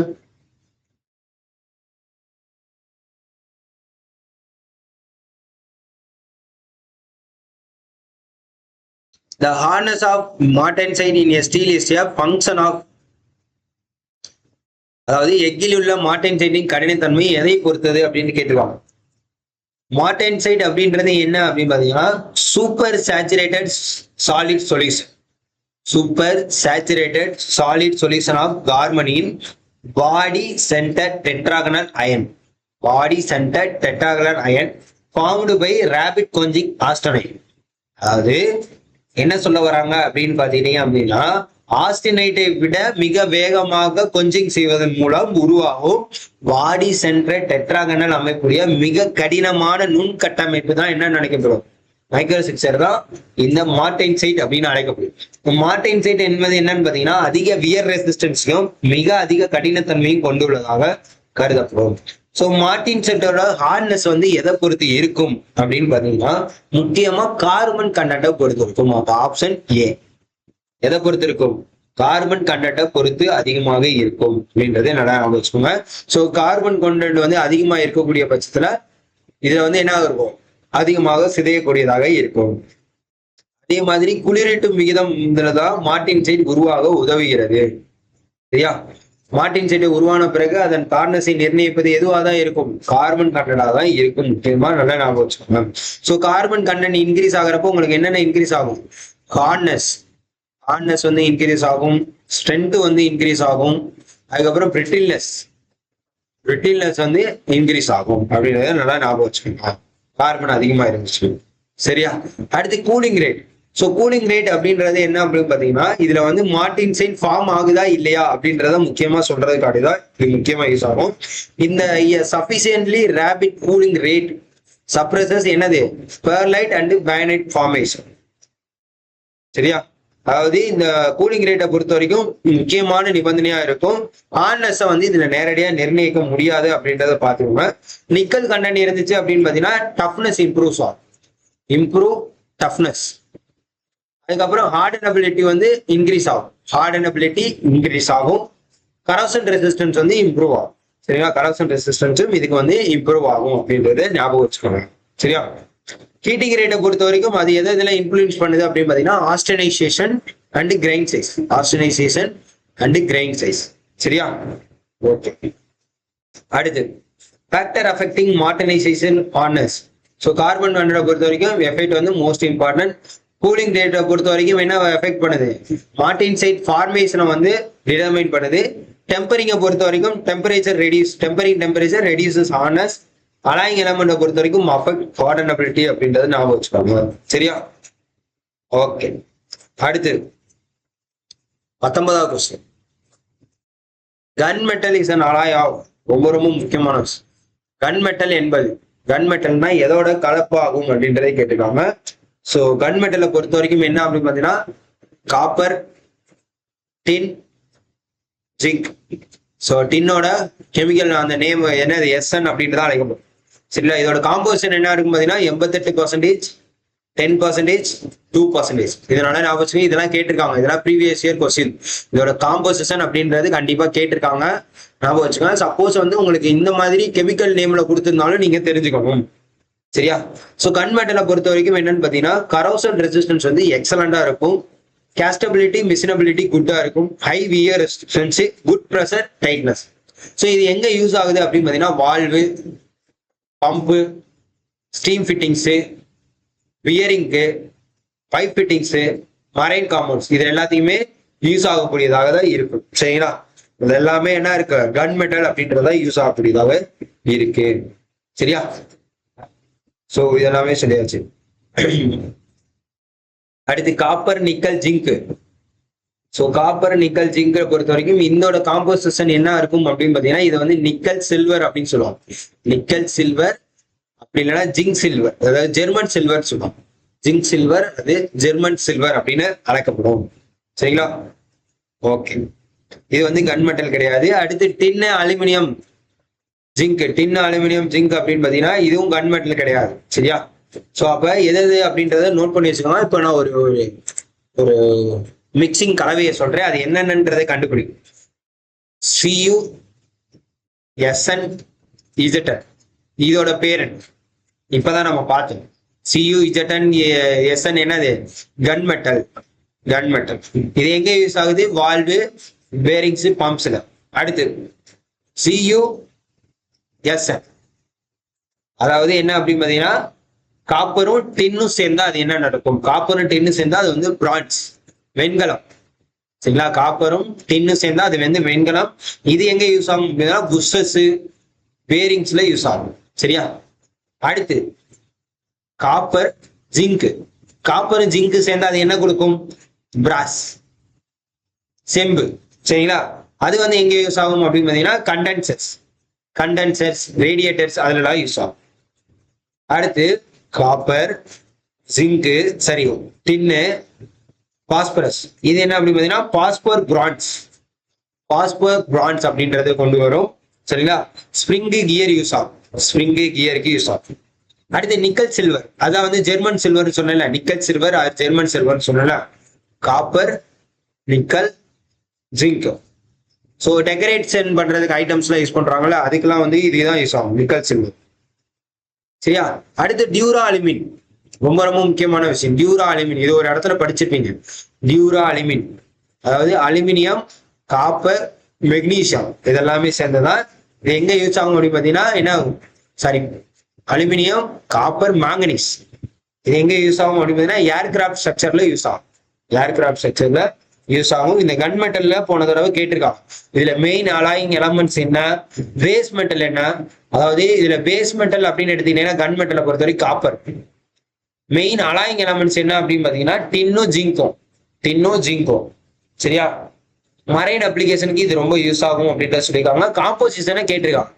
88% காப்பர், 10% டின்னு, 2% ஜிங்க். நல்லா ஞாபகம் வச்சுக்கோங்க. சரியா? கிளியராங்க? அடுத்து 20வது கொஸ்டின். ஸோ இதுதான் இந்த செஷனோட லாஸ்ட் கொஸ்டினா இருக்கும். ஏன்னா டைம் ரொம்ப ஆயிடுச்சு. சரிங்களா? அதனால வந்து இந்த டைம் பீரியடுக்குள்ள வச்சுக்கோங்க. Okay. The hardening of machine tool guideways is usually done by. பொதுவாக இயந்திரங்களின் சமதளங்களை கடினப்படுத்துவதற்கு உபயோகப்படுத்தும் முறையானது. ஸோ டூல் கைட்வேஸ் இது நம்ம ஆல்ரெடி பார்த்திருந்தோம். டூல் கைட்வேஸ் அப்படின்றது ஃப்ளேம் ஹார்டனிங், இந்த லேத்து பெட்டு இதெல்லாம் வந்து செய்யறப்ப ஃப்ளேம் ஹார்டனிங் மூலமா தான் பண்ணலாம் அப்படின்றத சொல்லிடுவோம். மிஷின் டூல் கைட்வேஸ் ஃபுல்லா ஏன்னா அதுல கண்டினியூஸ் ஸ்லைடிங் மோஷன் இருக்கும், ஃப்ரிக்ஷன் இருக்கும், வியர் இருக்கும், ஹெவி ஸ்டாட்டிக் டைனமிக் லோட்ஸ் இருக்கும். அதனாலதான் வந்து இது என்ன, இந்த ஃபிளேம் மார்டனிங் அப்படின்றத யூஸ் பண்ணுவாங்க. சரியா? ஃபிளேம் மார்டனிங் ஏன்னா இதை வந்து ஈஸியா வந்து லோக்கலைஸ் ஹீட்டிங் பாசிபிள், அதாவது ஈஸியா வந்து ஒரு இடத்துல நம்மளால இது பண்ண முடியும். லார்ஜ் ஃபிளாட் சர்ஃபேஸும் ஈஸியா நம்மளால பண்ண முடியும். எக்யூப்மெண்ட் காஸ்ட்டும் வந்து மற்றதை கம்பேர் பண்றப்ப இதுல வந்து லோ. இண்டக்ஷன் காயில் வந்து இங்க வந்து யூஸ் பண்ண மாட்டாங்க. இந்த லேத்து பெட்டு, மில்லிங் பெட்டு, அதோட கைட் வேஸ்ட்லாம் ஃபிளேம் மார்டனிங் தான் முக்கியமா யூஸ் பண்ணுவோம். பிளானர் கை வெயிட், சேப்பர் கை வெயிட் எல்லாத்துக்குமே முக்கியமா இதை தான் யூஸ் பண்ணுவாங்க. சரியா? நல்லா ஞாபகம் வச்சுக்கோங்க. பாயிண்ட் ஃபுல்லா ரொம்ப ரொம்ப முக்கியம். அடுத்து இண்டக்ஷன் ஹார்டனிங்கை பொறுத்த வரைக்கும் இது வந்து ஹை காஸ்ட். இது வந்து ஹை காஸ்ட். இதுல மாடர்ன் சிஎன்சி கைட்வேஸ்லாம் வந்து இதை தான் வந்து யூஸ் பண்றாங்க அப்படின்றத தெரிஞ்சுக்கணும். சரியா? ஓகே. அடுத்து சால்ட் பாத் ஹார்டனிங். சால்ட் பாத்னா என்னது? உப்பு தொட்டி கடினமாக. ஸோ இதுல வந்து என்ன அப்படின்னு பாத்தீங்கன்னா ஸ்மால் டூல்ஸ் தான் யூஸ் பண்ண முடியும். Small tools, dies, spring, small components இதெல்லாம் வந்து யூஸ் பண்றதுக்கு தான் இந்த உப்பு தொட்டி கடினமாக்கல் அப்படின்றத யூஸ் பண்ணுவாங்க. சரியா? பெரிய லெவல்ல இதை யூஸ் பண்ண முடியாது. மேக்கம் ஹார்டனிங் அப்படின்றத பொறுத்த வரைக்கும் high alloy steels, high alloy ஸ்டீல்ஸ்க்கு ரொம்ப ரொம்ப யூஸ் ஆகும். ப்ரிசிஷன் டூல்ஸ், துல்லியமான கருவிகளுக்கு இதை யூஸ் பண்ணுவாங்க. சரிங்களா? இதெல்லாம் ரொம்ப ரொம்ப முக்கியமானது. கிளியரா? இப்போ ஃபிளேம் ஹார்டனிங்கை பொறுத்த வரைக்கும் என்னென்ன யூஸ் பண்ணுவாங்க அப்படின்னா machine tool, guide ways, gear, large gear, railways, rail wheels இதுக்கெல்லாம். இண்டக்ஷன் ஹார்டனிங்கை பொறுத்த வரைக்கும் சாஃப்ட், கியரு, பியரிங்ஸ். அதுக்கப்புறம் சால்ட் பார்த்து இப்பதான் சொன்னோம், ஸ்மால் டூல், ஸ்ப்ரிங்ஸ்க்கு இதுக்கெல்லாம் யூஸ் பண்ணுவோம். சரியா? அதே மாதிரி ஃபிளேம் ஹார்டனிங்ல என்ன யூஸ் பண்ணுவாங்க? ஆக்சி அசிட்டிலியன் ஃபிளேம். இதெல்லாம் வந்து முன்னாடி கேட்டிருக்காங்க, ப்ரீவியஸ் இயர்ல இதெல்லாம் கேட்டிருக்காங்க. சரிங்களா? அதே மாதிரி உடனே ஹீட் பண்ணதுக்கு அப்புறம் என்ன ஆயிரும், உடனே கோச்சிங்கும் பண்ணிடுவாங்க. லார்ஜ் ஃபிளாட் சர்ஃபேஸுக்கு இதை தான் வந்து யூஸ் பண்ணுவாங்க அப்படின்றத தெளிவா கொடுத்துருக்காங்க. சரியா? கிளியராங்க?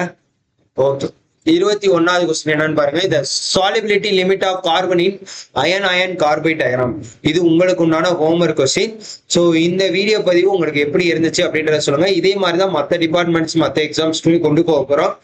எல்லாத்துக்கும் முன்னான ஒரு சிறப்பான தரமான ஒரு செஷனா இருக்கும். கண்டிப்பா யூட்டிலைஸ் பண்ணிக்கோங்க, யூஸ் பண்ணிக்கோங்க. ஸோ அடுத்து வரக்கூடிய வீடியோலாம் உங்களுக்கு பார்த்தீங்கன்னா மெம்பர்ஷிப் வீடியோ தான் உங்களுக்கு வரும். சரிங்களா? ஸோ அது நீங்க பே பண்ணி வாங்குற மாதிரி தான் இருக்கும். அது 300 இருக்கலாம், 500 இருக்கலாம். உங்களுக்கு நீடட் இருந்துச்சு, இந்த வீடியோ வந்து பாக்குறதுனால உங்களுக்கு யூஸ் இருந்தா மட்டும் தங்களோட கருத்துக்களை பதிவு பண்ணுங்க. இல்லை என்ன ரேட்டுக்கு மெம்பர்ஷிப் கொடுக்கலான்றதையும் தாராளமா பதிவு பண்ணிட்டு மறக்காம யூஸ் பண்ணுங்க. அதே மாதிரி பிடிஎஃப் மெட்டீரியல், டெஸ்ட் சீரியஸா இருக்கட்டும், எல்லாமே உங்களுக்கு அவைலபிள் இருக்கு. அதுவும் வேணுங்கிறவங்க என்ன பண்ணிக்கோங்க, தாராளமா வாங்கி யூஸ் பண்ணிக்கோங்க. மறக்காம நம்ம சேனலை சப்ஸ்கிரைப் பண்ணி டெலிகிராம் குரூப், மெக்கானிக்கல் குரூப் இருக்கு, வாட்ஸ்அப் குரூப் இருக்கு, எல்லாத்துலயுமே ஜாயின் பண்ணிக்கோங்க. வாட்ஸ்அப்ல மெக்கானிக்கல் குரூப் கிடையாது, டெலிகிராம்ல இருக்கு. எல்லாத்துலயுமே யூட்டிலைஸ் பண்ணி மறக்காம நம்ம சேனலை சப்ஸ்கிரைப் பண்ணிக்கோங்க. Thank you so much.